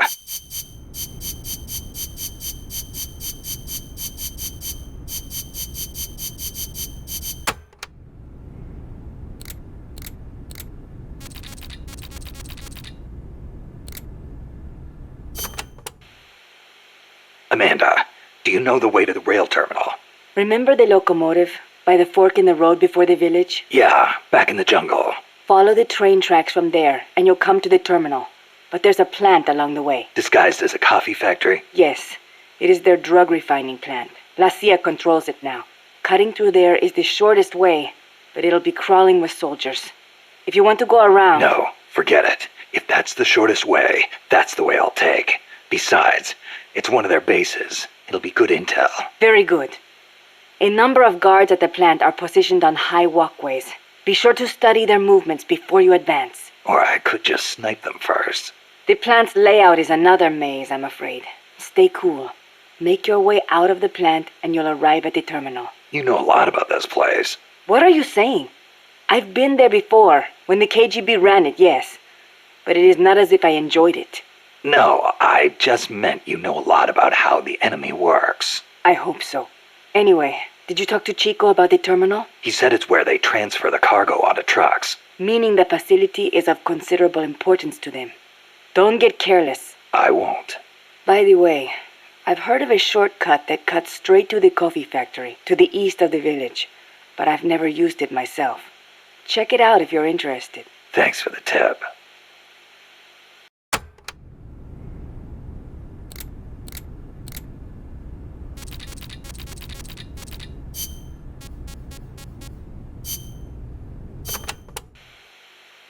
So I hear Amanda mistook you for Che Guevara, Snake. That's not too bad, huh? Yeah, right. I'm not even worthy of polishing his boots. Don't be so modest. From where I'm standing, your men see you as a great man. As great as the century's most complete human being. That's Sartre, right? Well, there's hardly been a more iconic figure of his times than Che. Oh, he was more than that. He was a true revolutionary and a great warrior. I'm with you there. Can you believe that when he first went to Cuba with Fidel, they had only 12 guys with them? But they rallied. They brought in new recruits, won the support of the peasants, expanded their organization. And in the end, they overthrew the Batista regime. People flocked to them because they were honest. They won because they were strong. Those are the qualities that make men great. You know, we're kind of in the same boat they were back then. Here we are, a handful of mercenaries taking on an army backed by the United States. Yeah, we've got a long way to go. But we've got to keep on going. It's not just about winning in battle. You need to think about recruiting people and growing this operation. Got it.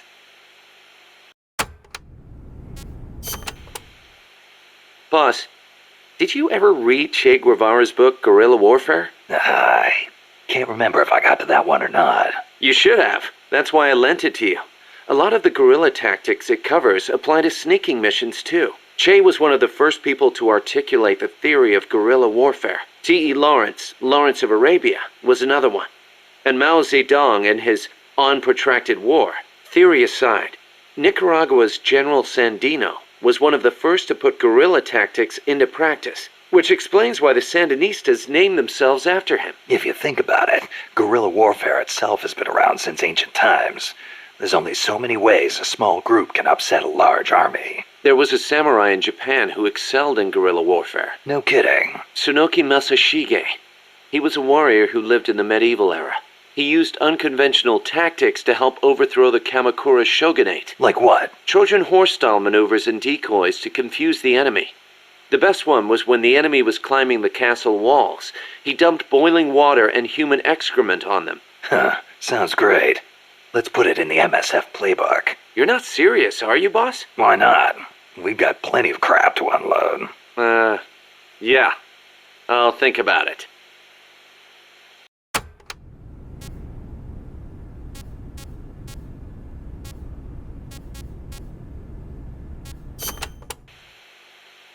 The year the Cuban Revolution was won, Che visited Japan as a member of an economic delegation. While he was there, he visited Hiroshima. Hiroshima? Since he was there to discuss economic issues, Hiroshima wasn't part of the original itinerary. Some said the Ministry of Foreign Affairs didn't want to let him go, but he went anyway. He snuck out of his hotel and took an overnight train. Huh. Traveling guerrilla style. Sounds like Che, all right. He visited the Peace Memorial Museum and the Atomic Bomb Survivors Hospital.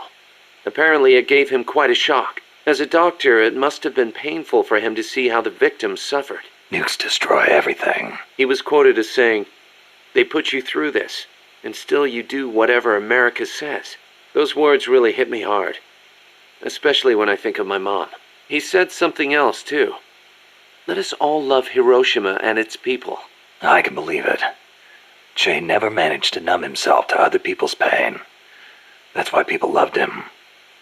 And why he died.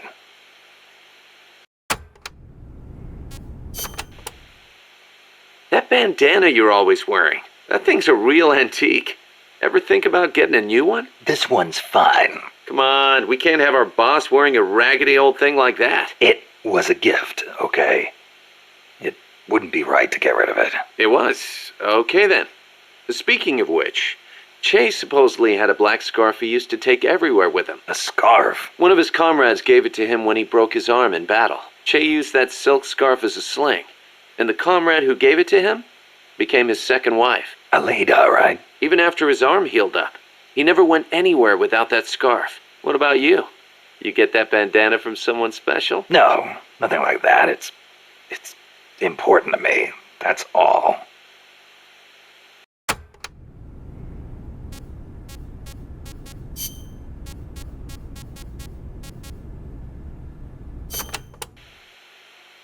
Japan shall not possess, manufacture, or allow the introduction of nuclear weapons into Japan. Those are the 3 non-nuclear principles set forth by the Japanese government. Allow the introduction? That's funny. Some of the U.S. warships that visit Japanese ports are armed with nukes. Or are you going to tell me they transfer them at sea onto other ships every time they visit? You raise a good point, Snake. But the Japanese government doesn't recognize it as such. The introduction of nuclear weapons into Japanese territory would need to be agreed upon in advance. America hasn't made any such agreements. Therefore, they aren't bringing nukes into Japan. That's the official excuse. Doesn't sound like much of an excuse to me. I don't blame you. Keep in mind, though, Japan suffered actual nuclear attacks. Anti-nuke sentiment there runs deeper than you think. I suppose the government's not really in a position to admit that sort of thing.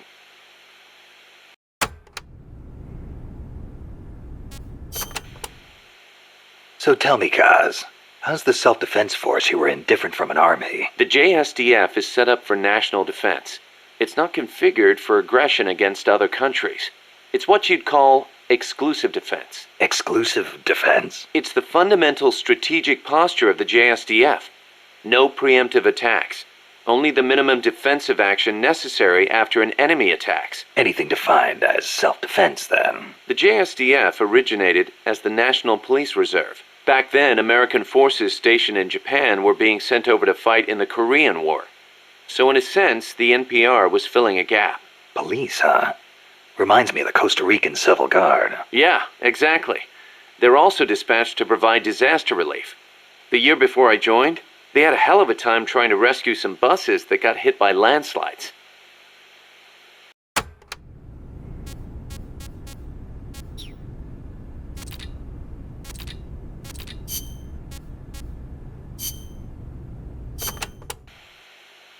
The supply staging point is at the eastern foot of Irasu. There's a rail terminal there. They'll probably transfer the nuke from the train onto a truck. Gotcha. I'll have to catch them while they're moving the cargo. But you might run into El Basilisco. Keep your eyes peeled, Snake. An 80-foot-tall walking behemoth. The CIA's new weapon? Could be. Too bad it's not actually a dinosaur. I think they're testing it up at the base on top of the mountain. I met a guy in Russia who described it as a metal gear linking infantry and artillery. Metal Gear. I've got a bad feeling about this. Like maybe it's connected to everything that's happening here somehow. The nukes? You don't think... What else could it be? If it is up there, I'll just have to improvise. Either way, I won't know until I get there. Watch your back, Snake.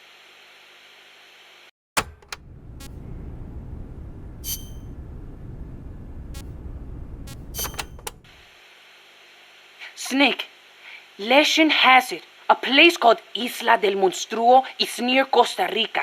Isla del Monstruo? It was discovered in the 18th century by Caribbean pirates sailing over to the Pacific. And the island in Treasure Island is based on one near Costa Rica, too. Ah, Treasure Island. I remember reading that. You've read it, too? Ah, that makes things easier. In Nicaragua, we too have a story about a group of pirates that encountered a flying monster out at sea. Some even say they landed on this monster island, though we still don't know exactly where it is. That's the reason I've always wanted to come to Costa Rica. Ha! I see. Ooh, I heard another story. about a talking cat that lives somewhere in Costa Rica. They say it'll take you to this place. Interesting stuff. Want to know more about the island? Maybe later. If I'm headed that way, you can fill me in. Okay, just let me know.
The train terminal is on the other side of the coffee factory. Head for the factory first.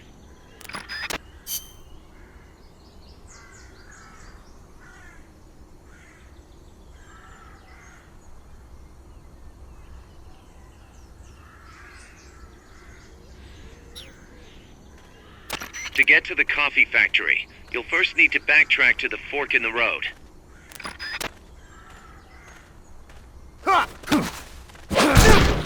Freeze. Not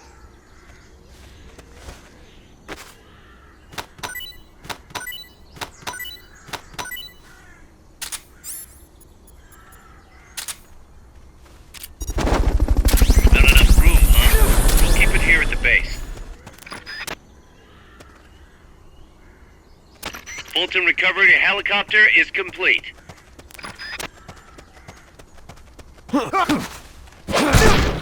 Freeze.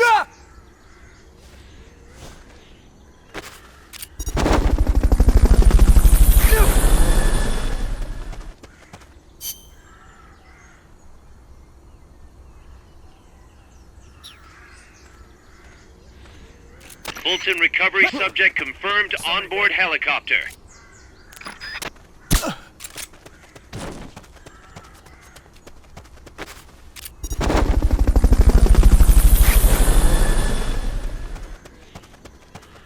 Hey!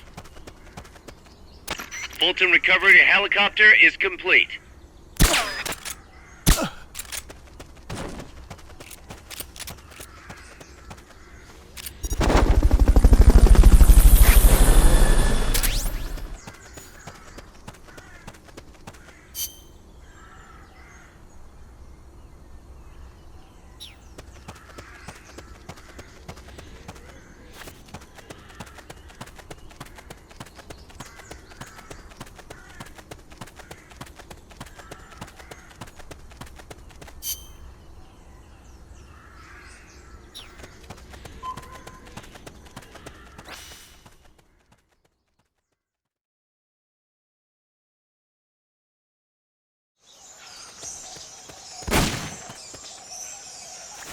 There's a coffee factory to the northeast.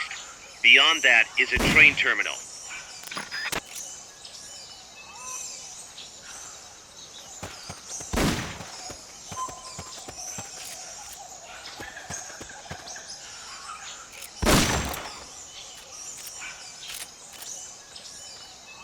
Wait. You won't get up there alone. With some help, maybe? Can't be imagining things.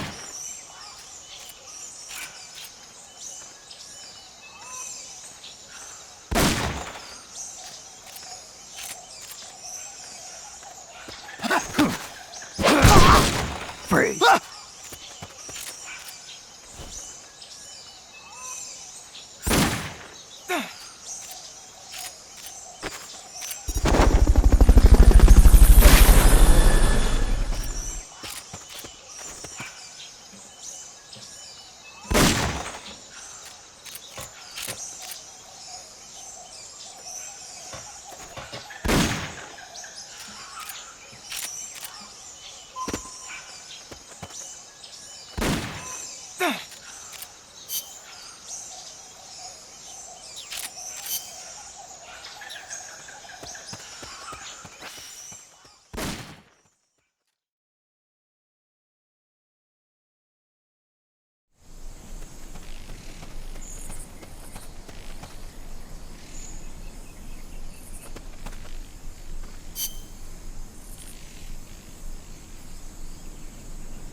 Freeze.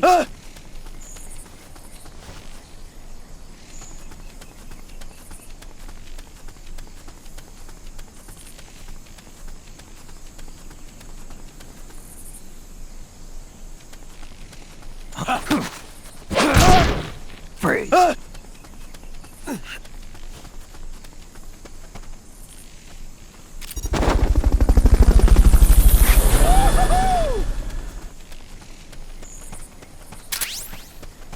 Fulton recovery subject confirmed onboard helicopter.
Freeze. I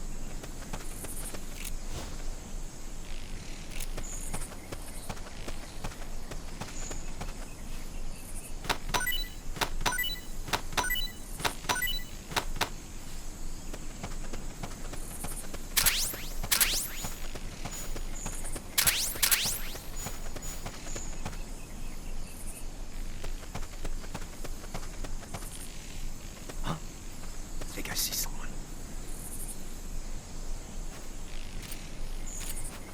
I'm seeing things.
What was that?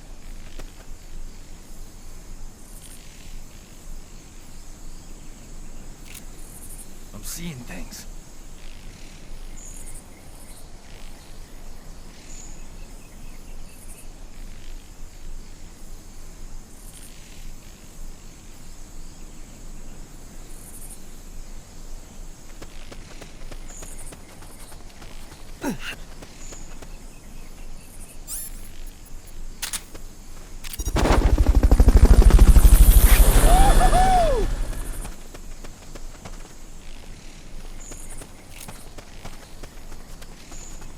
Enemies close by!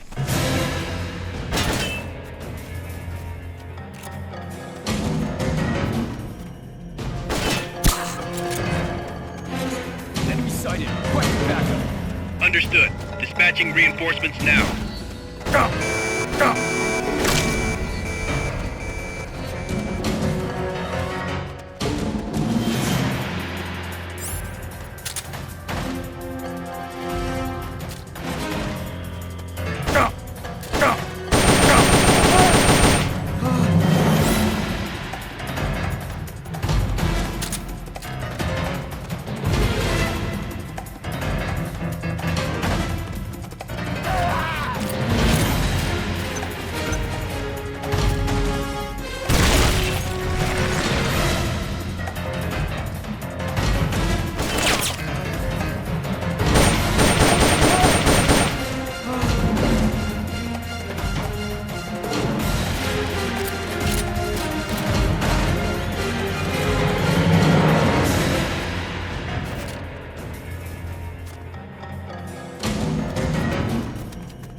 Pass through the coffee factory to reach the train terminal.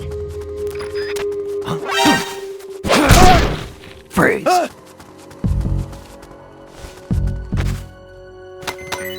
come in. This is HQ. This is patrol. All clear.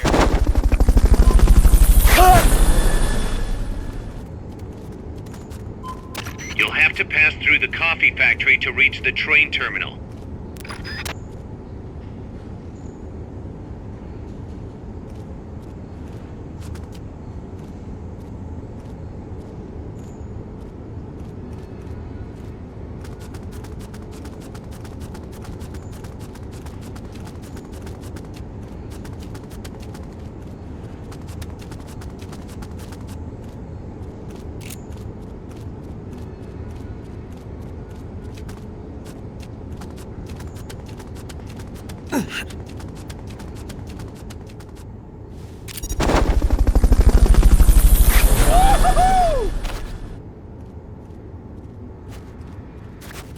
Fulton recovery helicopter is complete.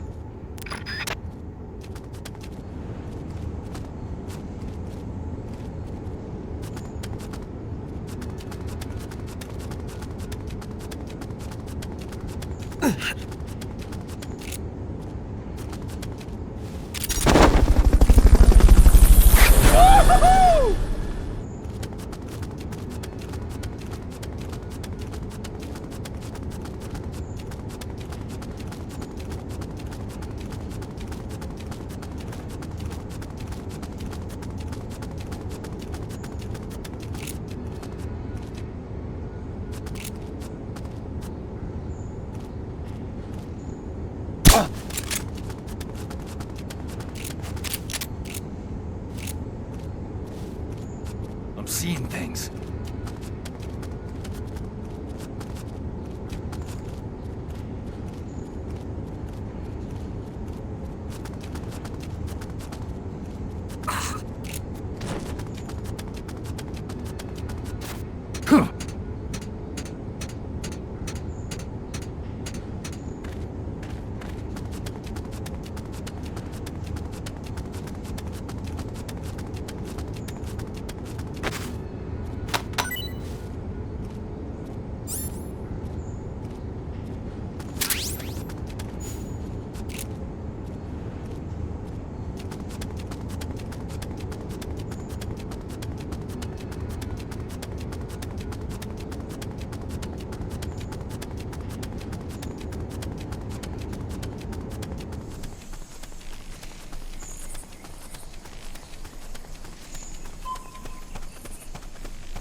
Looks like we're just in time. Neutralize all enemies and secure the train.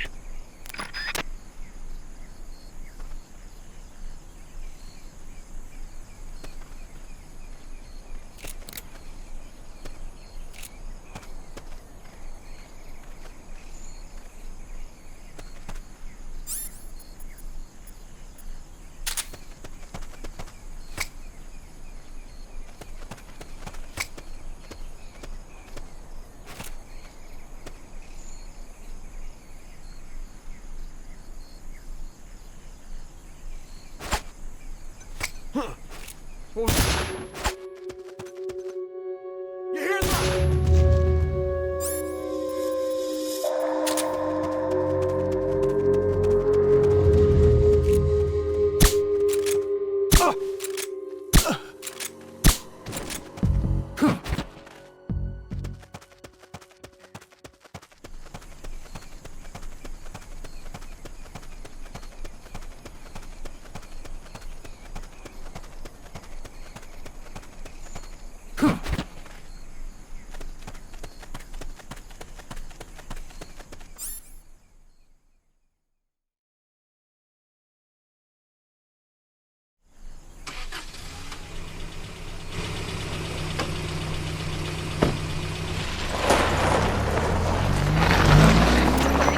Check out the cargo.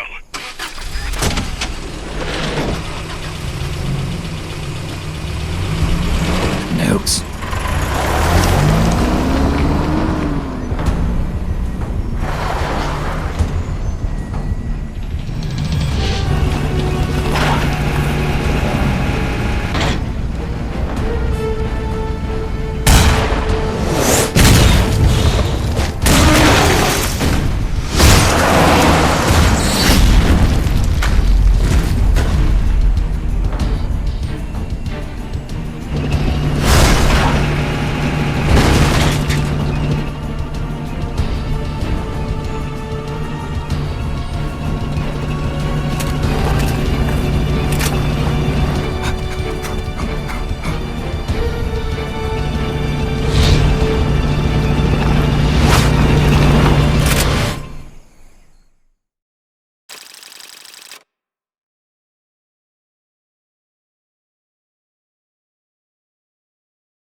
Snake. That's an enemy tank unit. Either neutralize the soldiers or destroy the tank.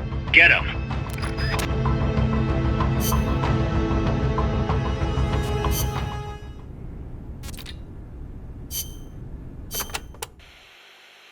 As I said before, building railroads in Costa Rica was a dangerous job.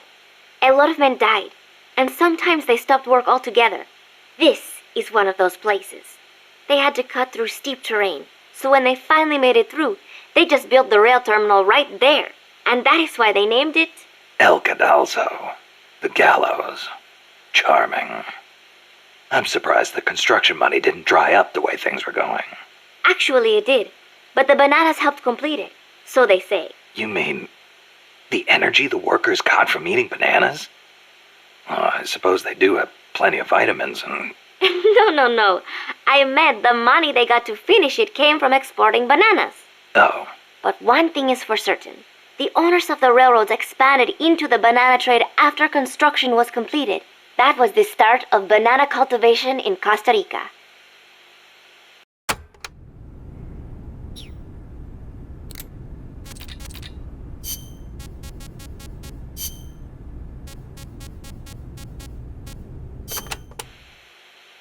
So why'd you quit the JSDF? Because I didn't have a reason to be in Japan anymore. A reason? My mom had died 3 years earlier, so I didn't have to care for her anymore. With her gone, there was no point hanging around in Japan. Yeah, but a man with your talents could have risen pretty high in the ranks, I imagine. I don't know what they made of me. Could be it actually alienated me from the brass. And personally, I could never get used to the idea of exclusive defense. Meaning? On a strategic level, I can see how a country could go with the exclusive defense model used by the JSDF, and I've got nothing against my fellow soldiers who believe in it. On a tactical level, though, it just rubbed me the wrong way. To put it simply, I was itching for a real fight. I figured. And I felt as long as I was in the JSDF, I'd never be able to stand shoulder to shoulder with my father, who was in the U.S. Army. Seeing Yukio Mishima's suicide didn't help either. Yukio Mishima. The guy who wrote The Temple of the Golden Pavilion. The way he questioned the status quo hit home with me. Not that I admired his vision or anything, but it did get me thinking, that's for sure.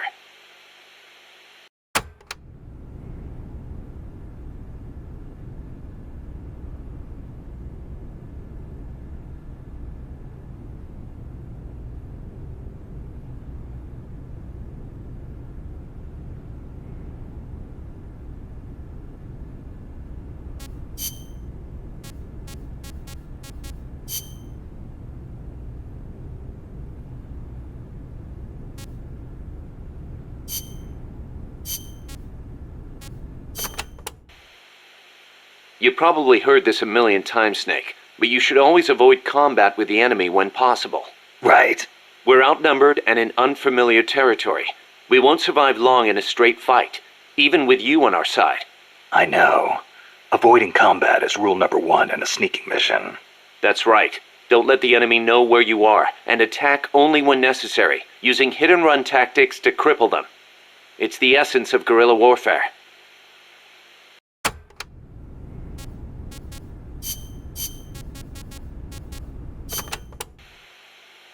Don't carry any more gear than you need.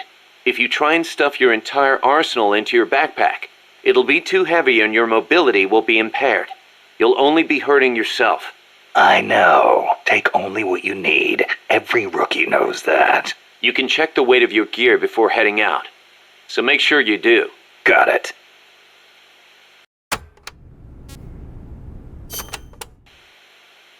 Even a born warrior like you gets hand tremors, Snake. It happens even when you're full of stamina, and it only gets worse when you're tired, especially with larger, heavier weapons. Obviously, you'll get better aim crouching than you will standing. And when you use a scope, setting your sights on a single point will gradually give you a more precise aim. As we develop better weapons at Mother Base, though, you may gain access to new, low-tremor versions of the same guns. So if you expect the shakes to be a problem, you might want to put some resources into R&D. I'll keep it in mind. Then again, the more you use a weapon, the more your hands get used to it. Sometimes it pays to be faithful to your gun.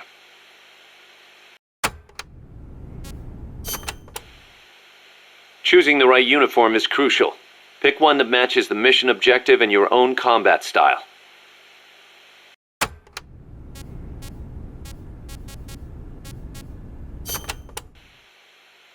Naked. That's exactly what you are with this uniform. The pants are the same as the jungle fatigues. Obviously, since you're exposing your bare skin, your defense and camo index are gonna be low. On the plus side, it's so light you can move around quicker. Good for showing off muscles, too. Hey Snake, I heard they gave you your old code name because you used to run around with your shirt off. Is that true? Don't believe everything you hear. They called me naked because I went in without gear or food. I had to procure everything on site. You mean they sent you into the jungle without even a pair of pants? On a halo jump from 35,000 feet? Sweet Jesus, you are a legend. You're busting my balls, aren't you, Kaz? Little bit, yeah. Hilarious.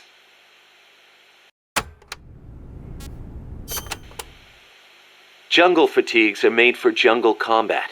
They provide decent protection and let you carry a fair number of weapons. Your standard uniform, basically. The distinguishing factor is that your camo index will vary a lot, depending on the area. Wear a pattern that makes you blend in with your surroundings, and your camo index goes up. Wear something that clashes, and you'll stick out like a sore thumb. Pick the right pattern for the occasion. Sigint used to lecture me on it all the time.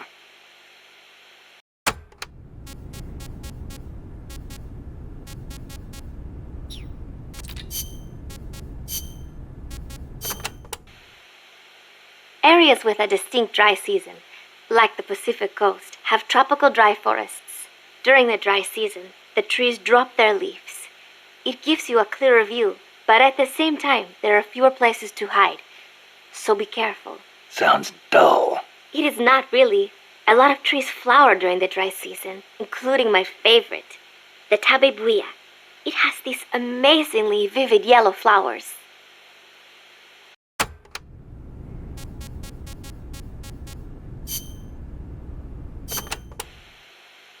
Playa del Alba means Beach of Dawn. The morning sun is so beautiful over the Caribbean. Beach of Dawn, huh? Perfect place to start a mission. The clear blue water, the white sand, the swaying palm trees. You cannot get more South American than here. It is paradise on earth. Yeah, guess I should have packed my Hawaiian shirt. The coral reefs and mangrove forests protect the small fish in the area. Sea turtles come to lay their eggs on these beaches. We are not the only ones who enjoy this place. It is heaven for more than just humans.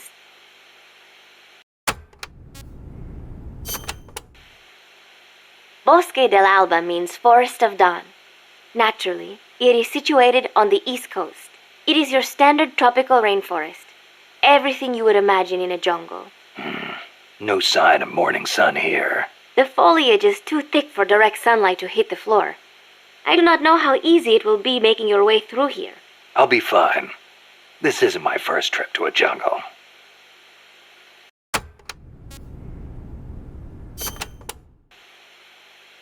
The mercenary supply base is situated on elevated ground by the coast. I heard them call it Puerto del Alba, Port of Dawn. They have perfect visibility of the area from up there. We did our best to sneak in undetected, but one of the guards spotted us and we... What is it? I'm sorry. You'll have to ask Professor Galvez the rest. It's okay. You've been through a lot. I am sorry.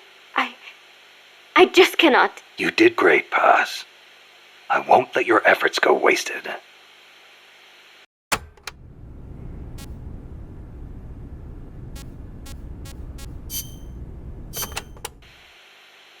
This is a tropical rainforest, just like Bosque del Alba.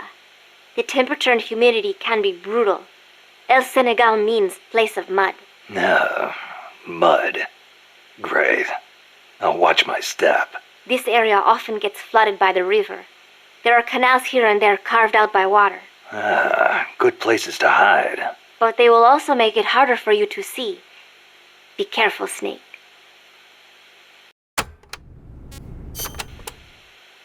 There should be a suspension bridge around there. In lowlands like this? The ground nearby is harder and higher than usual. The river cut through it, eventually creating a valley. There might be another way to get across. There should be a suspension bridge around there. In lowlands like this? The ground nearby is harder and higher than usual. The river cut through it, eventually creating a valley. There might be another way to get across the river somewhere. I wouldn't want to run into someone on the bridge. The valley tends to be misty, so you might not be able to see the water from up there. Fall and it will leave more than a bump. I'll be careful.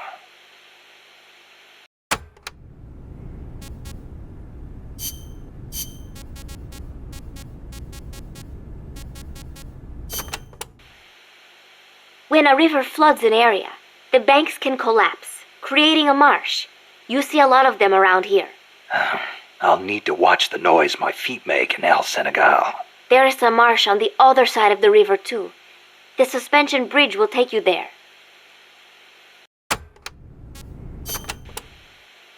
The river running through here is Rio del Jade, or the Jade River. Jade? Are there minerals around here? No, it refers to the color of the water. You will have to go to Guatemala for jade.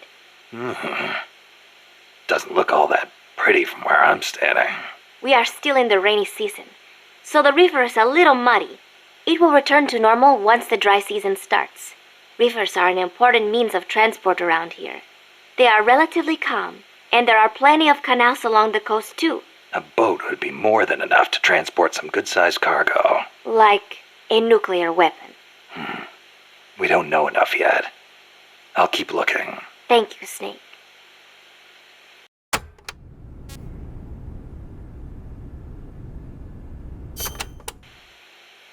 There is a lot of banana cultivation along Costa Rica's Caribbean coast. The area is dotted with banana plantations. Bananas have been Costa Rica's main crop since they were introduced from Panama in the 19th century. They bring in a fair amount of foreign currency. A real fruta de oro, huh? See, but exporting all those bananas require a ton of land. Hence all the plantations. Clearing all that forest just to grow bananas robs animals of their habitats. I do not know how good that is for Costa Rica in the end.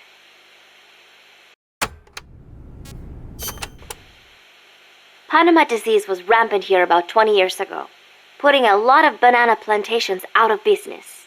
Panama disease? It is caused by a type of fungus. Apparently it killed off almost all the banana species that used to grow here. How could that happen? Cultivated bananas do not produce seeds. You have to remove and transplant part of the stem yourself. You plant them in the fields. So you've got acres of identical plants? See, when one plant is infected, the disease spreads quickly. Species lacking genetic diversity become weak. They grow different bananas today, one said to be resistant to Panama disease.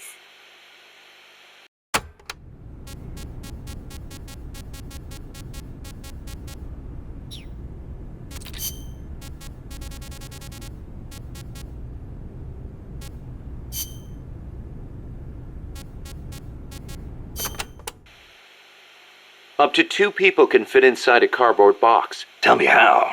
Move close to a box with a teammate inside, and an icon will appear. Then press the action button. You'll stay inside as long as the action button is pressed. So, same as snake formation, huh? Exactly the same. In fact, when you put on a cardboard box when snake in, both of you can climb inside. Ah, a box big enough to hold me and my buddy. These are fine times we live in, hey, Kaz? Yeah, sure, boss.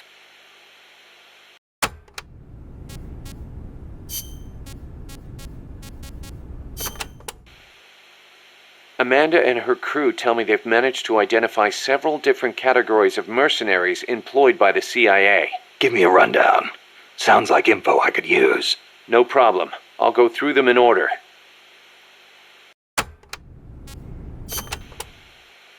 The type of enemy you'll be seeing most is the type that patrols and guards a specific operational area. For the sake of convenience, Amanda's crew calls the outdoor ones patrolmen and the indoor ones guards. They might look like they're just out for a stroll, but don't be fooled. They're sharper than they look. All of their senses are finely honed. Normally, they'll patrol along fixed routes, but when the alert level is raised, they'll assume a more efficient alert posture and focus on defending specific points. That's bad for you. Obviously, they can hold their own in combat, and with body armor, it'll be even harder to take them down. If they're wearing a bulletproof helmet, you can forget about one-shot kills. Just a heads up. You'll need to be smart about using camo and pick your routes.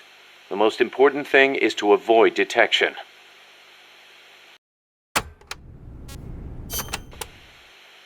When the enemy spots you and goes on alert, they may call in a backup strike team. These assault teams are heavily armed, well-trained, and highly dangerous.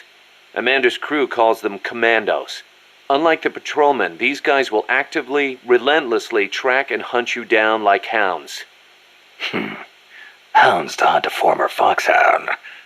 Bring it on. They won't give up easily even if they lose sight of you.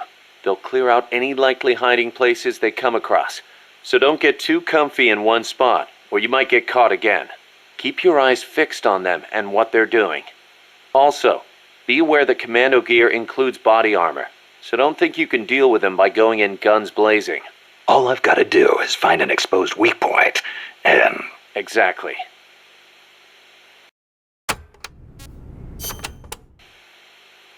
There are areas out there where enemy soldiers are deployed in multiple layers for extra coverage. More than a few of those will be attacking you from a distance, rooftops and far-off vantage points. Try not to get too distracted by nearby enemies, because you could be leaving yourself wide open to longer-range attacks. I'll be careful.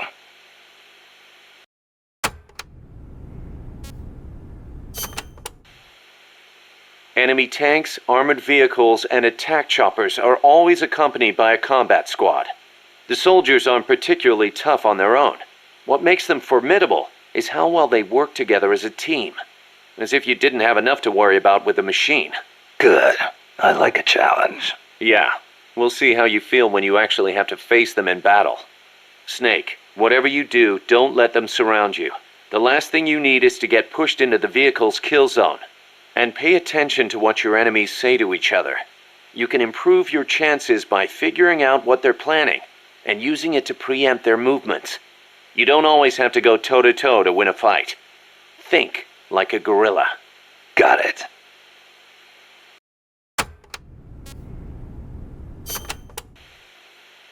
We know there are variations in the kinds of gear patrolmen and commandos wear, especially the body armor.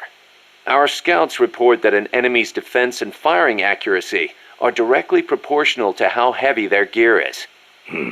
Those must be the guys with the highest combat skills. They can fight in heavier gear without their performance suffering. Supposedly, it's pretty easy to tell the difference in gear just by looking. So remember, use extra caution when dealing with enemies wearing heavy gear.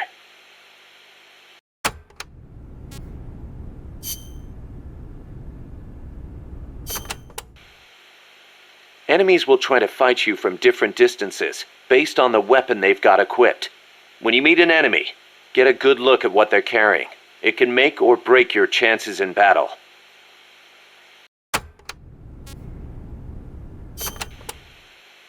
Enemies carrying handguns and shotguns will try and get in close. That makes them dangerous, but at the same time, easier to hit. Keep your wits about you, and you can turn a threat into an opportunity.